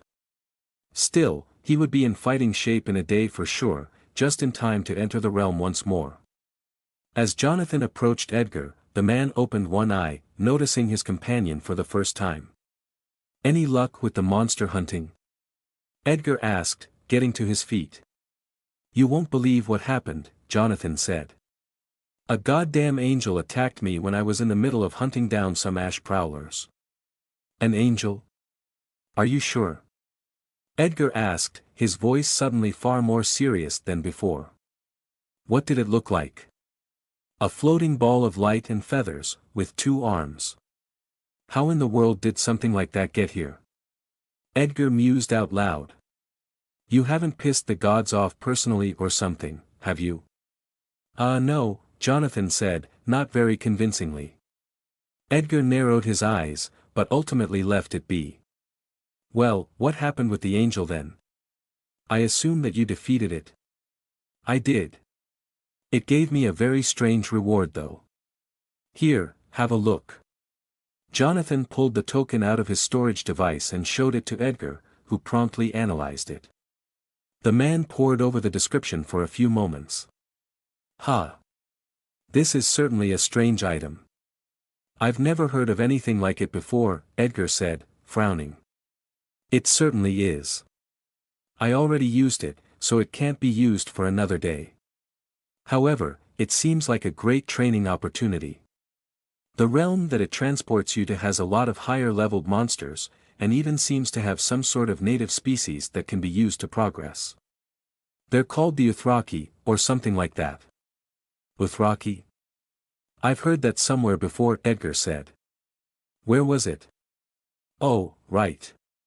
Did they look like demons? Yes. How did you know that? Jonathan asked the other man. I read about them before. They were one of the first species in the realm of Telvaria, but they were apparently too bloodthirsty for the gods to let live. They would have spoiled it for the others. In addition, they only cared about progression and bloodshed. They were wiped out eons ago, but it seems that some of them have survived. That seems to track with the other things that I saw. There was a dinosaur there as well, a pterodon of some kind. I don't know about Telvaria, but where I came from, they were extinct. Dinosaur? You mean a precursor drake? Scaly, lithe body. I think I've seen drawings of them before, Edgar said. Yeah, that sounds about right. Perhaps Tartarus is populated by the various extinct creatures of Telvaria. It would make sense, I guess, Jonathan replied. If so, that is pretty strange. I can understand the presence of sapients that have gone extinct, but not of beasts. They do not come to the hells after death. This must have been some pet project of Angranor. Well, I don't know about that. But, it's helpful, so I won't complain for now. I just hope it won't backfire on me. Over the next day, Jonathan and Edgar waited for the timer on the token to expire, so that Jonathan could enter Tartarus once more. Perhaps he would be even able to have Edgar join him in traveling there. It didn't say anything about having another traveling on the description, but it didn't say that it was prohibited either. Perhaps it would work, or perhaps it would not. It was still worth a try though. In that time, they both trained to the greatest extent of their abilities, after Jonathan had fully healed up. If they were to take on Tartarus, they would need to be in top shape, assuming that Edgar would even be allowed to enter the world in the first place. Jonathan had gained a greater level of control over his stamina ability by the time that he was done, and had been able to increase the amount of power that he could channel to about 25% more than he had been able to use before. It still only added up to a tiny amount of stamina, compared to the amount that was wasted, but it was still an increase in strength. With his ability, he could easily increase his physical strength, which was already monumental, to something that would be akin to that of a being dozens of levels his senior. It was hardly fair to his enemies. However, that was not his purpose here. He was here to destroy the hells, and he would need every unfair advantage that he could get. In any case, he was ready by the time that a day had passed by. Time really passed quickly when one had no distractions. He might have been helped along by his higher stats though. As the day ticked by, the token briefly flared with a reddish light, telling him that it was time. Stretching, he got to his feet, and beckoned for Edgar to come over. The man untangled his feet from his cross-legged state, and walked over to Jonathan. How are we going to do this then? The man asked. I have no idea. Maybe if we both hold on to the token at the same time. Jonathan held out the token and Edgar grabbed onto one of its sides. He then used the token, causing him to be transported away in a swirl of light. When he opened his eyes, he was standing on the same mountain as before, but this time Edgar was with him. It seemed like it had worked. Jonathan silently pumped his fist, and watched as Edgar stared at the vista around them, wide-eyed in wonder. The place was not as intimidating the second time around, but it was still quite impressive. Did you manage to find out anything more about this place other than your encounter with the Drake Rider? Edgar asked as he finally got over his awe. No. I was too weak to fight back then. I retreated rather than attack it. However, I feel like we are ready now for anything that comes, Jonathan replied. He drew energy to his hands, and waited for something to happen. There was no reason to leave this mountaintop until he had been able to gauge the strength of the combatants native to this realm. Seeing what he was doing, Edgar followed suit, and began to warp the air around him, in preparation for what was to come. Looking out into the swirling thermals caused by the superheated rock that made up a good deal of the floor of the realm, Jonathan caught sight of a lone rider swooping around about a mile away. He sent off a solitary void rocket to gain its attention, the attack streaking off into the air. Obviously, it did not hit its target, as his aim was not that good, but it still got its attention. A spear came hurtling back, moving far faster than it had any right to do, propelled by the monstrous strength of its wielder. Jonathan deflected the spear with his gauntlet and waited for the monster and its rider to come near. He wasn't sure what to call the Uthraki, as he was unable to tell its gender. Then again, it hardly mattered.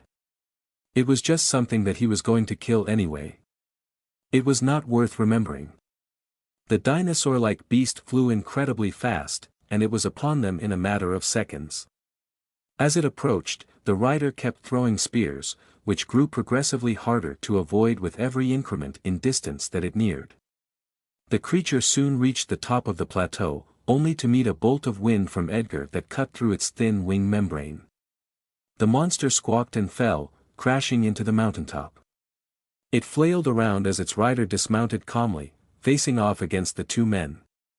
The Uthraki was a lot larger than Jonathan had expected, as he had been unable to get a good look at it before. The monster was about 10 feet tall, and covered in thick red scales. Two curling horns rose out of its forehead, and it was covered in thick muscle. A quiver of spears lay on its back, and it held a primitive otlotl in its hand that looked to be capable of use as a club. Whatever private parts it had, they were covered by a tattered loincloth. It gazed at them for a second, and then spoke unexpectedly, in a deep, undoubtedly masculine voice. Who are you? You are not the worm. He has been the only outsider to come to this place. The worm? Granath? Jonathan asked, wary of the Uthraki. Granath. Whatever he called himself. The taint of that beast has been gone even since he reached maximum level, and seemed himself too powerful for us anymore. We welcomed that day, at least initially, but it has been a while since any worthy opponents came our way. Beasts are not exactly conducive to training with, he said, rattling his otlotl to show what he meant. His voice was filled with a strange hatred when he talked about Granath, and the way he had said, at least initially, told Jonathan that there was something he was missing here. Well, are you intending to fight then? Edgar asked, ready to battle. With a single nod, the Uthraki pushed off the ground with a crack of breaking rock, and moved towards the man faster than he could see. Edgar's reflexes allowed him to get out a shield of swirling wind in time to deflect the first blow, upon which time Jonathan was already charging the man. The demonic figure whirled around and blocked his fist with his otlotl, sending the gauntlet skittering off of the polished surface of the weapon. Jonathan recovered quickly and used his other hand to strike, pummeling the Uthraki in the gut. With a groan, the man took a step back, but did not seem overly hurt. This would be a tougher fight than Jonathan had thought.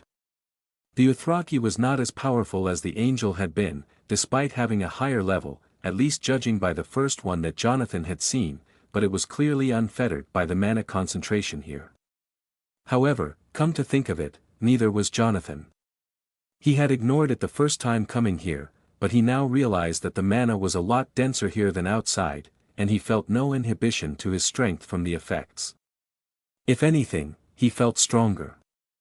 Edgar took a shot at the demon's back a moment later, sending the man staggering forwards, a bleeding wound opening up on his back. With a howl of rage, the fighter charged Jonathan, seeing him as the greater threat. Jonathan met him with a howl of his own, enhancing his fists as he did so. With the sounds of metal on flesh and bone, Jonathan fought the Dothraki, leveraging his skill to even the gap between him and his opponent. Punches weaved into dodges into feints, and Jonathan weaved a circle of steel around his opponent, landing hits and taking them in equal measure. Each strike of the Atlatl was like taking a cannon shot, but Jonathan was able to deal with it for the most part, as the weapon was not exactly intended for melee combat. In the background, the pterodon flailed on the ground, unable to move after its crash landing. Its bones were too brittle to survive the fall, and most of them were snapped. Jonathan ignored it for now. He had bigger concerns. He could sense that even if he killed the monster, it would not give anywhere near as much essence as the Dothraki would, as it seemed to be far weaker. It had been clearly bred as a mount, and its level was not at all indicative of its strength. Perhaps it was simply buoyed up by the average level of this dungeon. The Dothraki took advantage of his momentary distraction and whipped its weapon around into Jonathan's head, its hands blurring with speed. He was knocked off his feet and rolled towards the edge of the cliff, only sinking one hand into the rock a moment later to stop his fall. Propelling himself up with his strength, he sent himself rocketing towards the monster, his fist outstretched and burning with purple light. The Dothraki snorted and dodged a bolt of wind that came from behind, letting it fly off into the distance. "You are no Granath. You are far weaker than he was," the fighter said, as he moved towards Jonathan. He managed to speak all of this in the time that Jonathan was moving. He had never really realized it before, but his perception had sped up with his increases in dexterity, and as a result he could both speak and comprehend things faster than before. Only now that he was witnessing the monster speak in the span of a few milliseconds, he realized that he was far beyond what he had used to be. It did make sense though.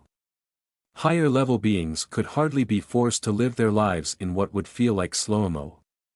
Jonathan was able to deal with moving at a normal speed constantly, but it would soon be too annoying to contemplate. However, in a battle when all of the fighters were already operating at top speed, it was a lot more noticeable. As he flew backwards, Edgar sent a ball of conceptual energy into his back, reducing his weight to nothing.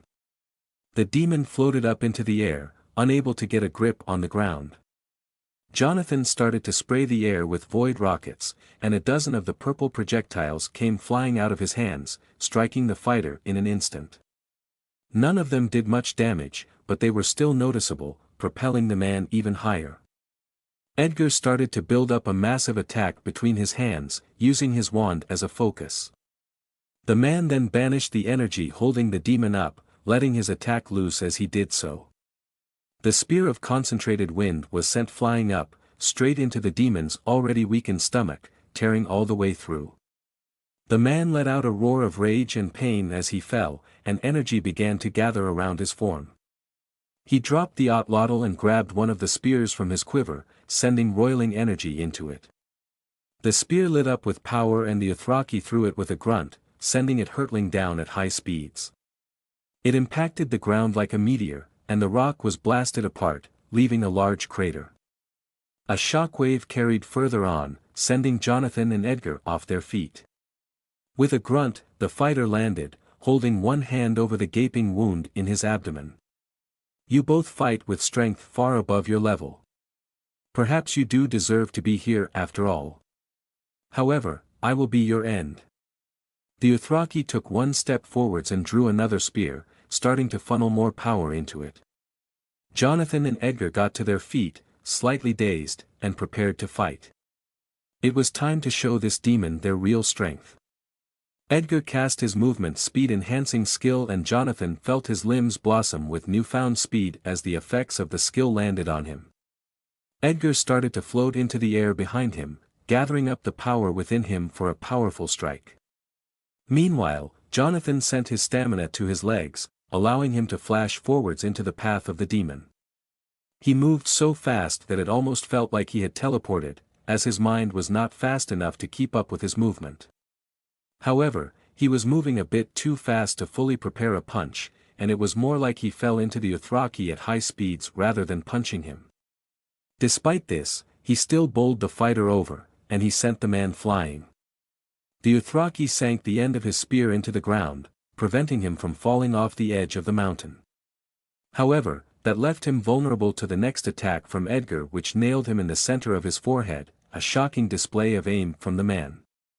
With a roar of pain, the Dothraki fell off the edge, falling down towards the ground. Jonathan rushed over and saw that he had landed on a spike of volcanic rock hundreds of feet below, and he was slowly bleeding out. A few moments later, essence entered him, netting him another 2 levels. It was very welcome. Behind him, Edgar floated back down, landing with a grunt. The man was mostly unharmed, but his mana pool was likely nearly empty. In addition, he was taxed from using so much of his elemental abilities. That was a difficult fight, but highly profitable. I just gained 2 levels, Edgar said. So did I.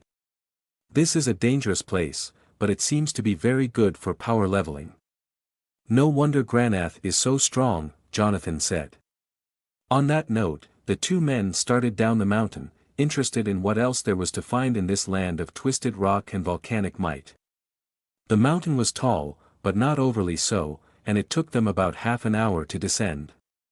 Of course, they both could have simply leaped off of the side at any point, but Jonathan took the opportunity to look out over the landscape and see things that he would have missed otherwise. Every few dozen miles, there was what looked like a village of some sorts, surrounded by a palisade of obsidian in some cases.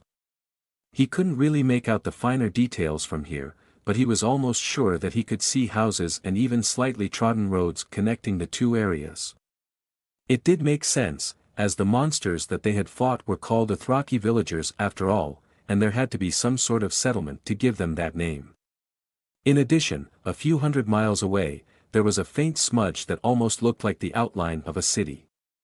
It was almost 10 times larger than the villages, but it was so far away that Jonathan could barely make any of it out. He only let his gaze linger on that for a few moments, before letting it see the other sights of the realm. Massive monsters trudged across the blasted rock of the realm every now and again, creatures that looked to be almost the size of small mountains. Their skin was covered in patchy lines of molten rock, and their bodies were made out of matte black obsidian. If he was close enough to scan them, he would have, but his skill had limits and he was too far. However, he had no doubt that they were at the peak of Tier 2. Those were not monsters that he had any intention of fighting. By the time they had reached the bottom, Jonathan had grown passably acquainted with the main landmarks around them, and was confident that he could find his way to any of them. Not that he needed to really know his way around, as he could simply use the token to whisk him and Edgar back, but it was still useful nonetheless. Who knew what kind of opportunities were available in those villages? Obviously, they would not be going to one of those any time soon, as they were likely filled with high-level Dothraki, but they would be a useful source of essence later on if they managed to reach a passable level of strength. The gains were quick now, but Jonathan had no illusions about how long it would take to reach the peak of Tier 2, even with this amazing addition to his leveling opportunities.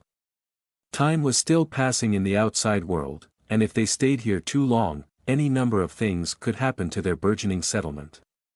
A cold, an increasingly growing part of Jonathan, told him that it hardly mattered. It would be better for him to stay in this realm and grow as powerful as he could, followers be damned. After all that mattered was his own power, with everything else being a secondary concern. Even Edgar. It was a concerning part of his mental state, one that would likely only grow as he grew in power. However, he could suppress it, and he did just that. With his higher intelligence came the ability to divide his attention from his emotions and apply it to his more immediate concerns. For now, he needed everyone that he could get in terms of supporters, in order to give his cause a chance of winning. It was no good if everything simply crumbled after he left. Unaware of the mental turmoil of his companion, Edgar took the first step onto the rock of the cavern floor, and let out a hiss as his shoes started to bubble. The rock was heated to hundreds of degrees by the underlying currents of lava. It was not even painful to Jonathan, but Edgar had lower durability, and as such had to float above the ground on a cushion of air so as to avoid the heat. This action only made the treacherous part of Jonathan's mind more convinced that it was right. Jonathan frowned at this. It was almost like the realm was trying to influence him towards a path of personal gain over all else. It was like it was trying to make him into an image of a circle lord.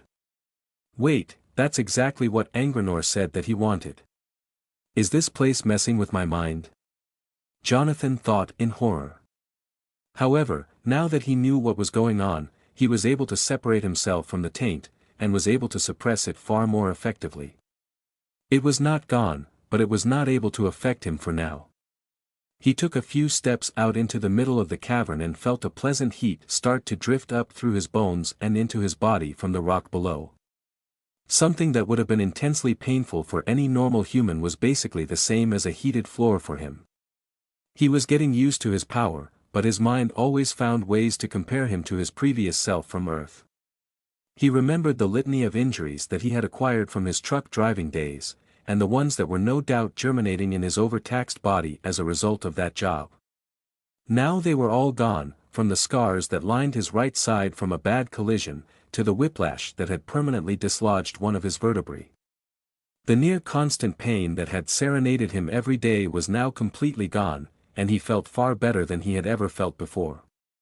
He was filled with energy and power, and his body did its damnedest to tell him that at every opportunity. As he strode across the heated rock, he spotted a few monsters in the distance, the perfect opportunity to test his power. They seemed to be more of the vaguely reptilian dinosaur analogues that populated the realm, and they snarled as he came into their line of sight. They looked like what he would have called a stegosaurus back on Earth, with large plates running down their spine. However, those plates were alight with fiery energy, which was a sign that they were not the same thing. Cracking his knuckles, Jonathan raced forwards, with Edgar in close pursuit. The fight was as quick as it was bloody, and Jonathan tore through the monsters with wild abandon. His skill and power was sufficiently advanced to prevent him from taking anything but the most glancing blows, and he managed to protect Edgar perfectly, and not a single hit landed on the mage's body. The man also fulfilled his part of the battle, providing ranged support and buffs for Jonathan. All in all, it took about a minute, or perhaps even less. When it was done, essence rushed into Jonathan as he shook off his blood-stained gauntlets. It was not enough to give him another level, as the monsters had been extremely weak. Although they were all technically above level 150, the system treated them as nothing more than basic enemies that were not worth as much as the Uthraki. They possessed no skill, and their dispositions were a lot more docile than any monster that Jonathan had ever seen. It was like how a cow was far larger and more powerful than any human, but in a straight-up fight, the cow would probably lose, if the human had at least a basic degree of competence and a weapon. Like this analogy, on Earth, their species had been herbivores, and perhaps they filled a similar ecological niche here.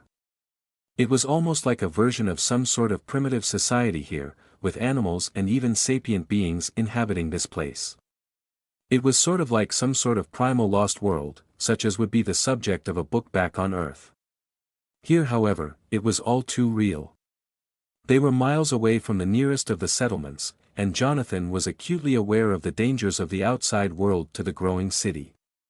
The counselors there might have been mostly fools, but they were still under his protection, and he needed to be there to protect them in case of assault, which he knew was coming. It might be a while away, but he would eventually be exposed by the forces of Granath.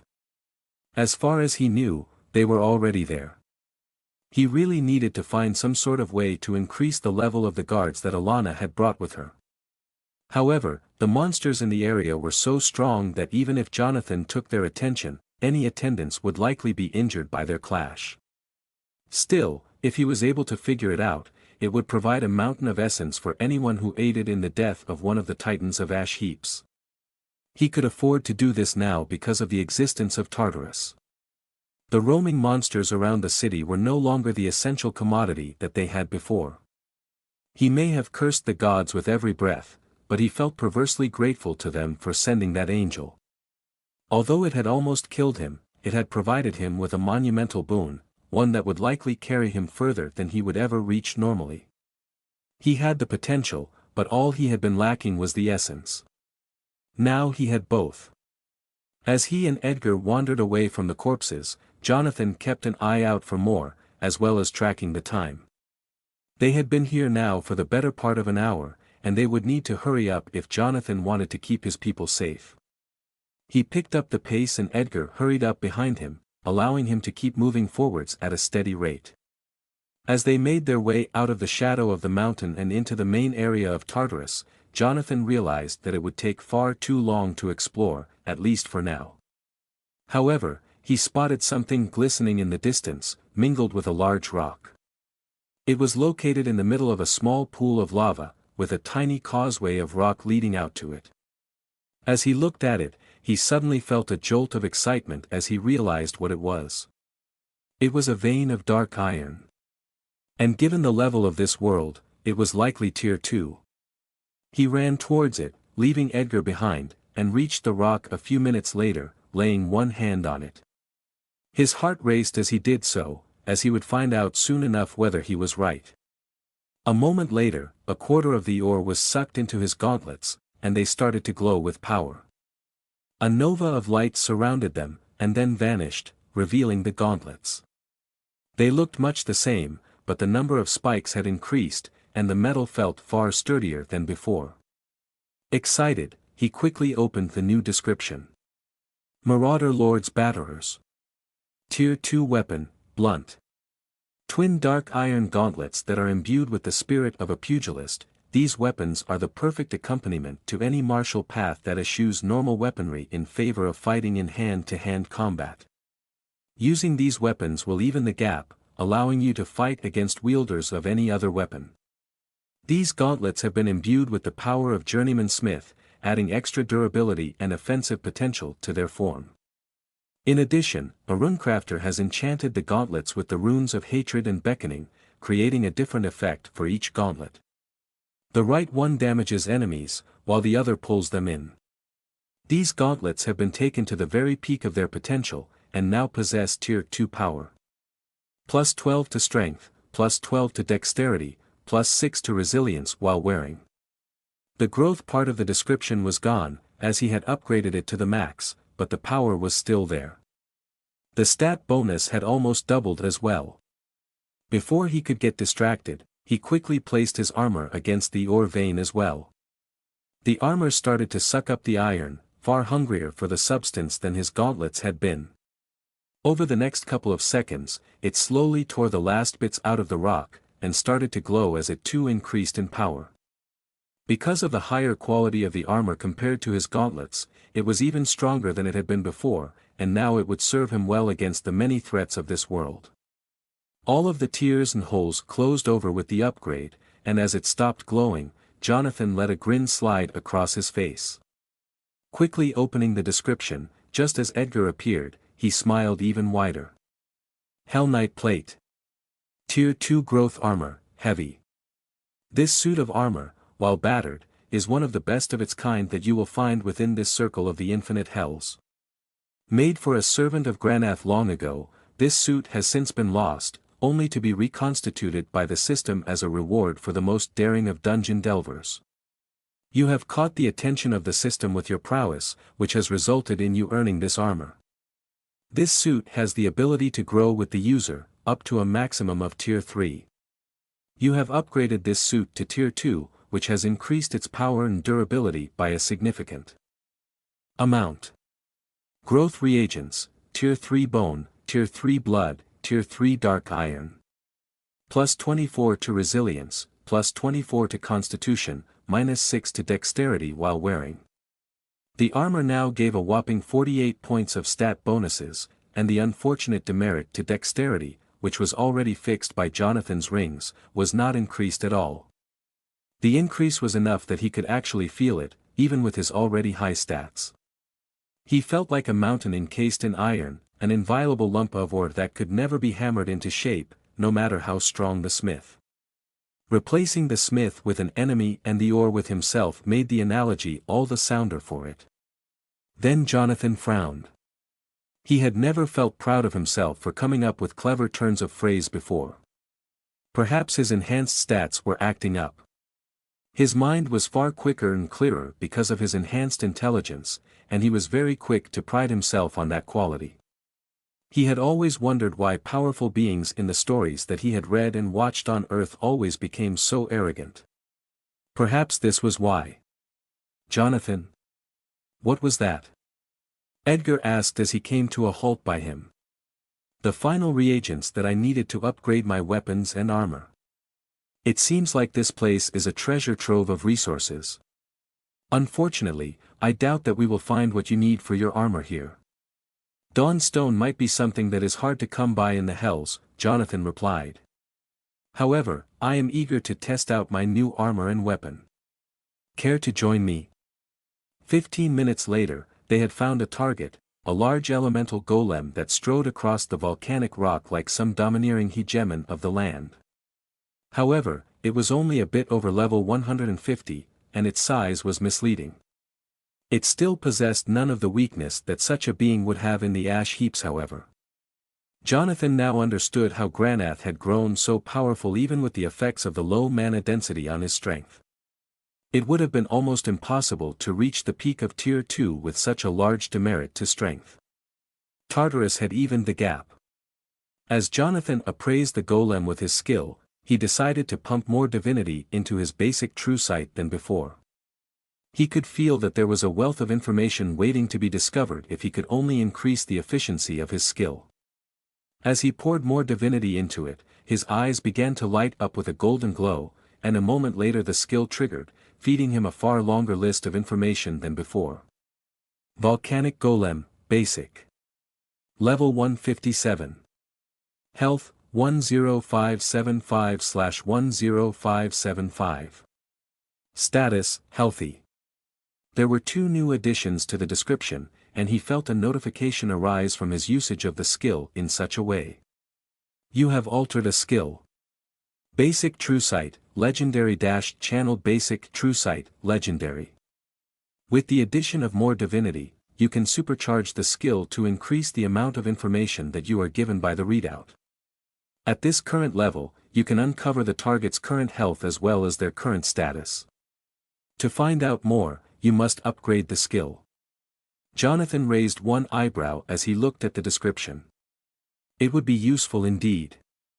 Now that he possessed the skill, he realized that it would be invaluable in battle. If he could detect the health of an opponent, then he could track it in real time, and know when it was about to die. In addition, the status part would likely tell him about current weaknesses. Although the skill was quite plain, it was very useful. The potential for it was quite high.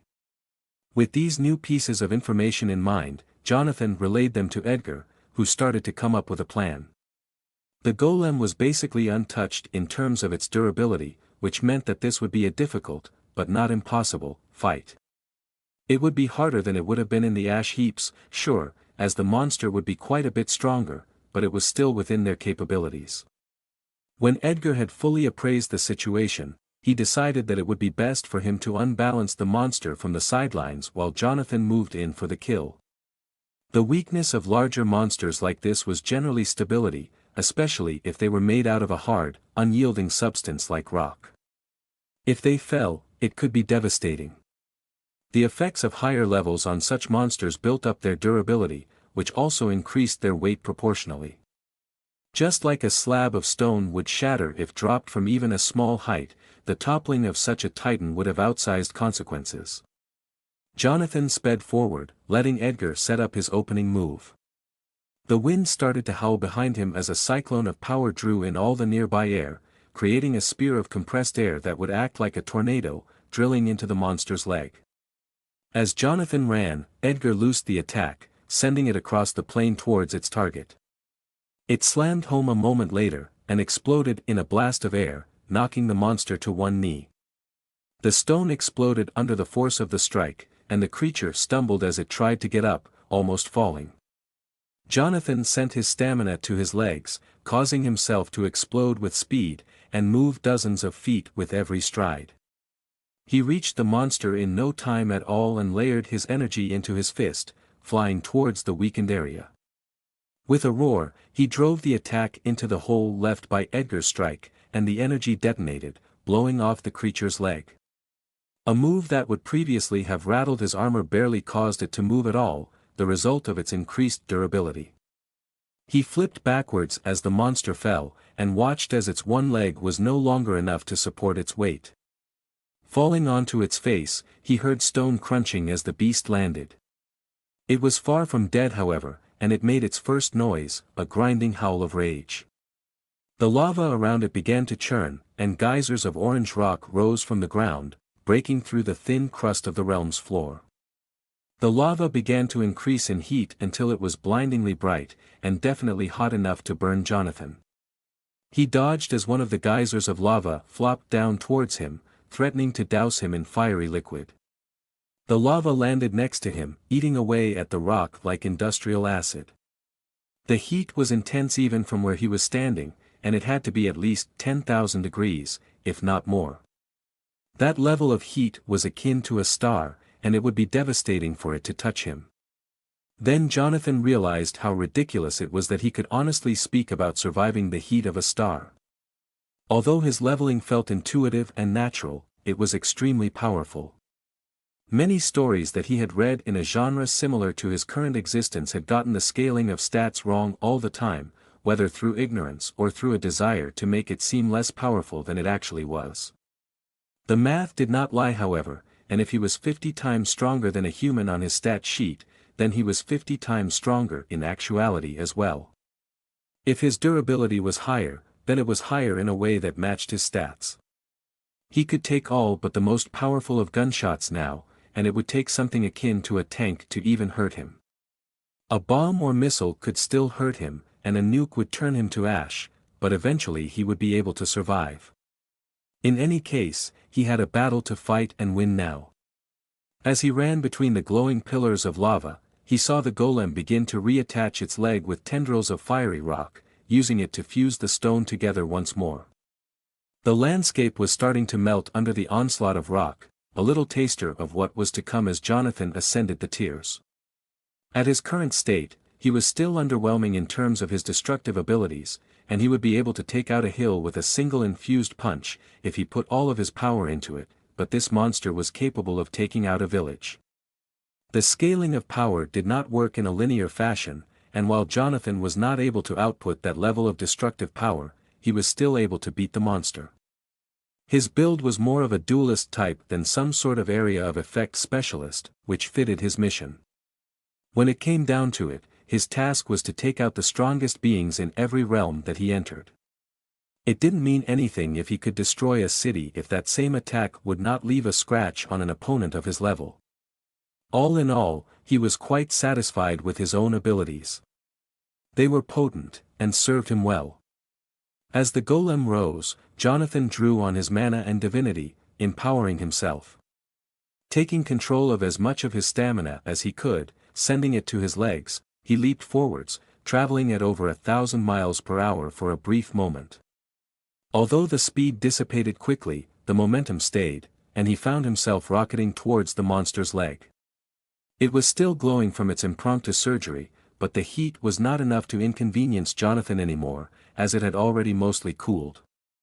When he slammed his fist home into the cooling rock, it sank in a solid foot before letting its charge go. The leg, which had just been reattached, was blasted off once more in a spray of semi-liquid rock as Jonathan tore it off of the monster. His strength really was something else. As the creature stumbled, he started to climb up its side, making use of the cracks that covered its surface as handholds. He clambered up in a matter of moments, and was standing by its head as it came toppling down. The monster twisted in the air, trying to crush him underneath its bulk, but Jonathan was able to get out of the way in time by scrambling around the head of the beast and positioning himself on top. It thudded into the volcanic rock below with an earth-shaking thump, and Jonathan was almost thrown off by the impact. However, he held on tightly and made his way up towards the two volcanic orbs that were the creature's eyes. As it struggled to get up, Edgar peppered it with bolts from below, and Jonathan began to wail on its eyes with his gauntlets. Explosions of purple and red light went off every second as he sent enhanced strikes thudding into the monster's head. With the addition of his stamina abilities, the damage dealt was quite significant. Even though this monster was very tough and durable, the strike still broke off large chunks of its matte black skin, and sent them tumbling to the ground. The golem roared in anger and started to heat up its skin, causing Jonathan's feet to begin burning through his armor. He gritted his teeth and kept at it, even as the air around him began to turn into an oven. The heat kept rising as the surface of the monster began to turn to lava, and Jonathan was running out of time. He sped up his attacks to the limits of his ability, sloughing off great chunks of rock every second. Soon he had reached the center of the monster's head, and with one last strike, straight into the nexus point of the damage, he shattered it, spelling an end to the golem.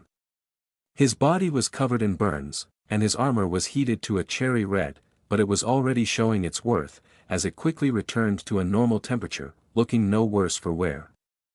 Essence rushed into him, granting him 2 levels. He leaped off of the stony bulk of the dead golem and landed heavily next to Edgar, who had moved in towards him. "That armor seems unfairly powerful," Edgar said, casting a thinly veiled glance at the surface of Jonathan's plate armor. "It's almost unharmed after a battle of that magnitude. Perhaps that is the strength of Tier 2 armaments. I guess. It held up far better than I was expecting. Hopefully we can find you some dawnstone so that you can upgrade your armor," Jonathan replied, smiling. "However, I believe that it is time to leave. We have things to attend to in the outside world." The minute marker for combat ran out a few seconds later, and the 2 men grasped the token, teleporting out into the ash heaps. The lower mana density hit Jonathan like a hammer blow, but he soon got used to it. He would start to work in earnest on finding a way to stop that eventually. It would have something to do with his runes, no doubt. Edgar peeled off, heading down into the city. He simply said that he had someone to meet. Judging by the look on his face, it was some sort of romantic partner. Jonathan had mostly forgotten about the pleasures of companionship of the fairer sex for quite some time now, but this reminded him that women still existed in this world. He might be focusing on his power growth right now, but it would do him no harm to blow off some steam eventually. For now, however, Edgar could have his fun. Jonathan's grand vision for this city was to improve the average levels of the guards to an appropriate amount. To make any changes to the guards, one would have to seek out the guard captain, rather than the politicians. In the barracks it was the captain that had all of the power. He made his way down the side of the mountain as his wounds healed over fully, and took his time with it, taking in the tiny oasis amid the desolate wastes. The city was not much better off than the ash around, with drab houses and windswept ashy streets, but it was still home, at least for now. Jonathan strode through the streets like he owned the place, which he supposed he did, and walked towards the training area for the guards. It looked like a small arena, and the noises of pitched combat could be heard coming out of it. It seemed like the men were training. He walked up to the door and strode in, finding himself in a Spartan room, filled with weapons and gear. In the center was a small ring, where a dozen or so guards were sparring with one another, using blunted training weapons. Back on Earth, they would have been using wooden weapons, but in this realm, such things were rarer than actual weapons. Jonathan watched as they weaved around one another with considerable skill, even with their low level. These fighters could prove to be useful if he got a few levels in them. They were clearly skilled, and had the drive to progress. Watching over them was a scarred elven woman of about 30, who was eyeing them appraisingly, clearly tracking their movements. Keep your guard up when you riposte, Hawkins. She shouted at one of the guards, who snapped to attention and started to pay more heed to his stance. The woman had already noticed Jonathan, but she ignored him for now. Jonathan quickly scanned her, wanting to get an idea of her strength. Eva Windstar. Level 30. Health, 780/780. Status, healthy. She was a bit higher level than the other guards, and was clearly some sort of veteran. As the training exercise came to a halt a few minutes later, she finally decided to acknowledge Jonathan's presence. Jonathan saw a flash of motion out of the corner of his eye, outside of the building, but when he turned around, it was gone. For the briefest of moments, he could have sworn that he had seen Edgar. Well? What did you come for? I know who you are, but this is still my domain. You better have a good reason for being here. Jonathan raised an eyebrow at this, but the women did not respond to his silence, simply staring him down. I wanted to help your soldiers gain more levels so that they can better protect this town, Jonathan eventually replied. He noticed that the soldiers' eyes lit up upon hearing this. The guard captain remained more aloof, however. And how exactly would that work? I will take them out into the wastes and let them help take down stronger monsters than they are used to. The essence from such a kill would go far for such low-level fighters, Jonathan replied. I will allow it, only if I go with you. I need to keep an eye on my men, Eva replied, ignoring the fact that Jonathan was more than capable of that task, far more than her in any case. With that agreement, Jonathan started to gather the expedition, deciding to start out with 5 guards at a time. Eva took up one of the slots, and she recommended another 4 of them to come. With that they left the other, more disappointed guards behind, heading out towards the gate. As they walked, Eva started to badger Jonathan about his past and fighting abilities, to which he responded in a mostly honest fashion. Everyone knew that he was a Tier 2 by now, and that he specialized in melee combat. However, few knew about his more magical abilities. In any case, they would be showcased during this next fight. More strangely, the woman asked about Edgar, seemingly abashed at the question. The normally stern woman seemed to become shy at the mere mention of the man's name. Jonathan had to prevent himself from smiling at this. Perhaps Edgar would be getting lucky soon. He wanted to start off easy, so he loped away from the group and quickly found a level 60 Ash Prowler that looked perfect for his goals. The monster was racing across the ash in pursuit of some small animal of prey, seemingly for the fun of it rather than for any sort of meaningful reason, as it was moving far slower than it could have. Jonathan quickly reached it, and before the beast could do anything more than yowl, he broke its legs with quick blows from his gauntlets, and scooped it up, carrying it back towards the waiting guards. He set it down on the ground in front of them and then withdrew, waiting for them to strike. Eva was the first to move, and she thrust her spear into the writhing beast, skewering it through its side. However, the skin was too tough for her to make it more than a few inches in, and she withdrew the weapon, grunting in effort. The other guards started to work on the beast, using their weapons to slowly batter it to death. It was hard going with their relatively low level, but the beast eventually died and essence rushed into them. The 4 subordinate guards each gained 2 levels, and Eva gained 1. With smiles on their faces, the guards turned to Jonathan and saluted him in unison, even Eva. It seemed that they were very grateful for the opportunity to level. They kept at it for another few hours, but after each of them had gained about 8 levels, or 6 in Eva's case, the leveling rate began to slow down. It was already diminished due to Jonathan's interference, and even more so due to the number of guards working in unison. However, all of them were ecstatic. It was likely more power than they had ever gained in a single day. Most of the guards had been in the low 20s in terms of level, but now they were approaching 30, and Eva, 40. It was a significant leap, and one that Jonathan would make sure to extend to all of the guards. Once they had reached a sufficient level, perhaps 50 or 60, he could get started with the citizens. He would feel a lot more secure if the citizens could defend themselves. Eventually, however, that would happen on its own. He was just speeding it up a bit. Jonathan did not know how many people had died on the trip here, but he assumed that it was high, given that nobody talked about it. Few people had injuries, given that higher-level monsters were unlikely to leave survivors when they attacked. It was only thanks to their numbers that they were able to even make it here at all. Most of the monsters were satisfied with a single victim. It was a recurring theme in the psyches of the citizens, and Jonathan knew that he would have little to no difficulty persuading them to level up alongside him. Most of them had rarely seen combat, only enough to grant them a few levels. Out here in the untamed Ash, however, there were opportunities for growth aplenty, ones that Jonathan would be taking advantage of. Over the next week, Jonathan achieved his goals slowly but surely, bringing each of the guards up to level 50. Eva reached level 60, due to her higher starting level, as well as her innate drive. For every monster that her subordinates killed, she killed 2. At this point, all of the guards were strong enough to deal with one of the Ash Prowlers on their own, and Jonathan barely had to supervise anymore. He could simply draw the beasts in and let the guards fight them off. In response to this, the city councilors had demanded to be granted the same opportunities, but upon seeing half of them literally piss their pants upon having to fight for the first time, Jonathan had decided to stop.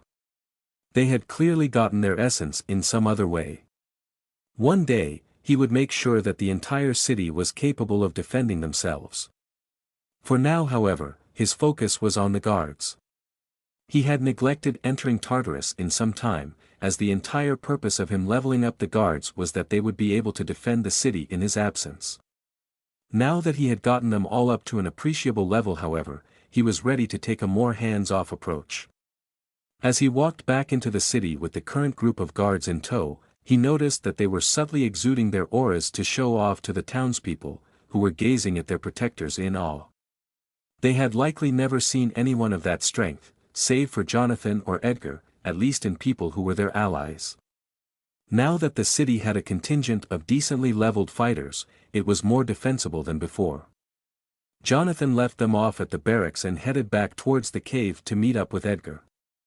It was time for them to keep leveling up. Edgar had been up to something when Jonathan had been off training the guards. He had no idea what it was though. Perhaps the man was simply training.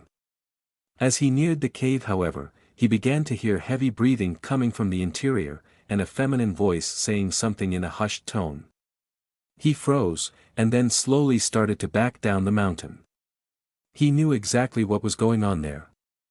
Jonathan waited until the noises had stopped, and then started back up the rock face, wanting to catch a glimpse of the women who had captured his friend's heart. "Hello," Jonathan said simply, raising one eyebrow under his helmet. "Hello. This is, Edgar tried to say. "I know who that is," Jonathan said.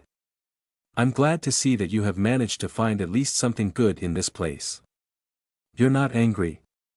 Eva asked softly, crossing her fingers. "Angry? Why would I be angry? Edgar needs a way to blow off some steam. I am already too far gone, but he is still human." Eva nodded at this, unsure of what to say, and then walked down the mountain, away from the two men. All the while, Edgar stared in the direction of her lower back. Jonathan chuckled. He had become acquainted with women of all sorts during his old life. At least Edgar had found a good one. He clapped Edgar on the back, shaking the man, and then headed into the cave. It was time to continue exploring Tartarus. A few minutes later, they were standing in the middle of the landscape of lava and rock that made up the realm of Tartarus. It stretched out in front of them as they walked away from the golem corpse. They had appeared where they had left, near the body of the volcanic golem that they had fought. Nothing had picked at it, of course, seeing as the corpse was made entirely out of rock. There were very few scavengers who had a taste for obsidian. However, this land was not entirely made up of golems. There were other beasts besides, as well as ore deposits. The two men headed out, heading towards the nearest hill, about 10 miles away. There was a small watchtower on it, which seemed to be derelict. It was intriguing enough that Jonathan had found himself drawn to it almost upon seeing it. They reached it with little incident, and they clambered up the hill, heading in the gate to the watchtower, which was hanging off its hinges. Inside was a small barracks area, with crumbling wooden racks and tables. A staircase led up to the top of the watchtower, and Edgar headed up it. Jonathan stayed at the bottom, and spotted a small letter written on some sort of animal skin lying on one of the desks. He moved over, frowning, and picked it up. It looked almost like a journal entry.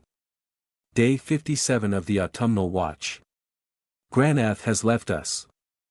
Our Lord and Savior, the man who had united the tribes of the world against the scourge of the monsters, is gone. It has been 10 days since he left, but we are now sure that he will never return. The augurs had predicted nothing but ruin for us, a return to our primal state. What will become of the great Dothraki civilization? Will we be reduced to our primal state once more? Curse you, Granath. The message was filled with angst, but it seemed to be justified. It almost looked like the Dothraki had once been a far greater power in this world, because of the aid of Granath. They were the only sapient species in this world as far as Jonathan knew, which meant that Granath had likely been forced to contact them to gain resources, back when the worm was weaker. Apparently he had simply left when he had gotten enough out of this world, leaving his allies to die. The guards in this watchtower were long gone, and all that remained of them were their belongings, and few of them at that. Either they had died here, or had long since left, as this place had been untouched for years, or perhaps even decades. In fact, with the dry air combined with the intense heat of this world, something could be preserved for millennia, and still survive. The only question that Jonathan had was where they had gotten the wood from. It was an odd reddish tinge, but it was still undoubtedly wood. If he could get some of his hands on it, it would be very useful. He looked up as Edgar tramped down the stairs, seeing the man holding what looked like a telescope in his hands. "Anything useful up there?" Jonathan called over. There was a small observation platform. The only thing left intact, however, was this. "It looks like it is made out of metal." Edgar passed the telescope over to Jonathan, who took it. It was made out of some sort of brass, with crystalline lenses inside. It was in good shape for something that had been here for God knew how many years. Jonathan put it up to his eye, looking out the open door. The world outside suddenly came into sharp focus, and he saw it at a far greater scale than he had before. Rather than simply enhancing his vision, it somehow blended his entire line of sight into something that was then amplified, allowing him to see the entire vista as if it was only a few miles away. Villages dotted the land, with small pillars of smoke rising up from them. Patrols of Dothraki, both in the air and on the ground, passed between the villages, bringing goods to one another. Monsters clashed with the patrols all too often, and in the distance a few true leviathans wandered, creatures the size of mountains. They were likely the end bosses of this realm, for people who had reached the very top. Granath had probably fought them, gaining the last bits of essence needed for him to reach the peak of Tier 2. Perhaps one day Jonathan and Edgar would be fighting against those same monsters. Edgar had begun to close the gap slightly between himself and Jonathan, but he was never going to fully catch up. Still, he was stronger than most at his level. Jonathan walked back into the watchtower, and handed the telescope to Edgar. "This is an interesting piece of technology," Jonathan said. "It works in ways that I can barely comprehend. I believe that it works based on light elemental energy. It is able to funnel information direction into your eyes." "Oh." Edgar took the telescope and tucked it into his armor's belt loop, before heading back up the stairs. This time, Jonathan followed him. The top of the watchtower was simply a circular expanse of stone with a small wall around it, separating it from the elements. A long extinct fire pit sat in the center of the area. It was clearly for sending signals, as there would be no need for a fire in this place for anything other than cooking. Jonathan strode up to the edge, and beckoned for Edgar to hand him the telescope. The man obliged, and Jonathan peered out into the realm of Tartarus. With the aid of the telescope, he was able to see to the furthest reaches of the realm, spotting only a monolithic obsidian wall when the world ended, likely separating it from the void.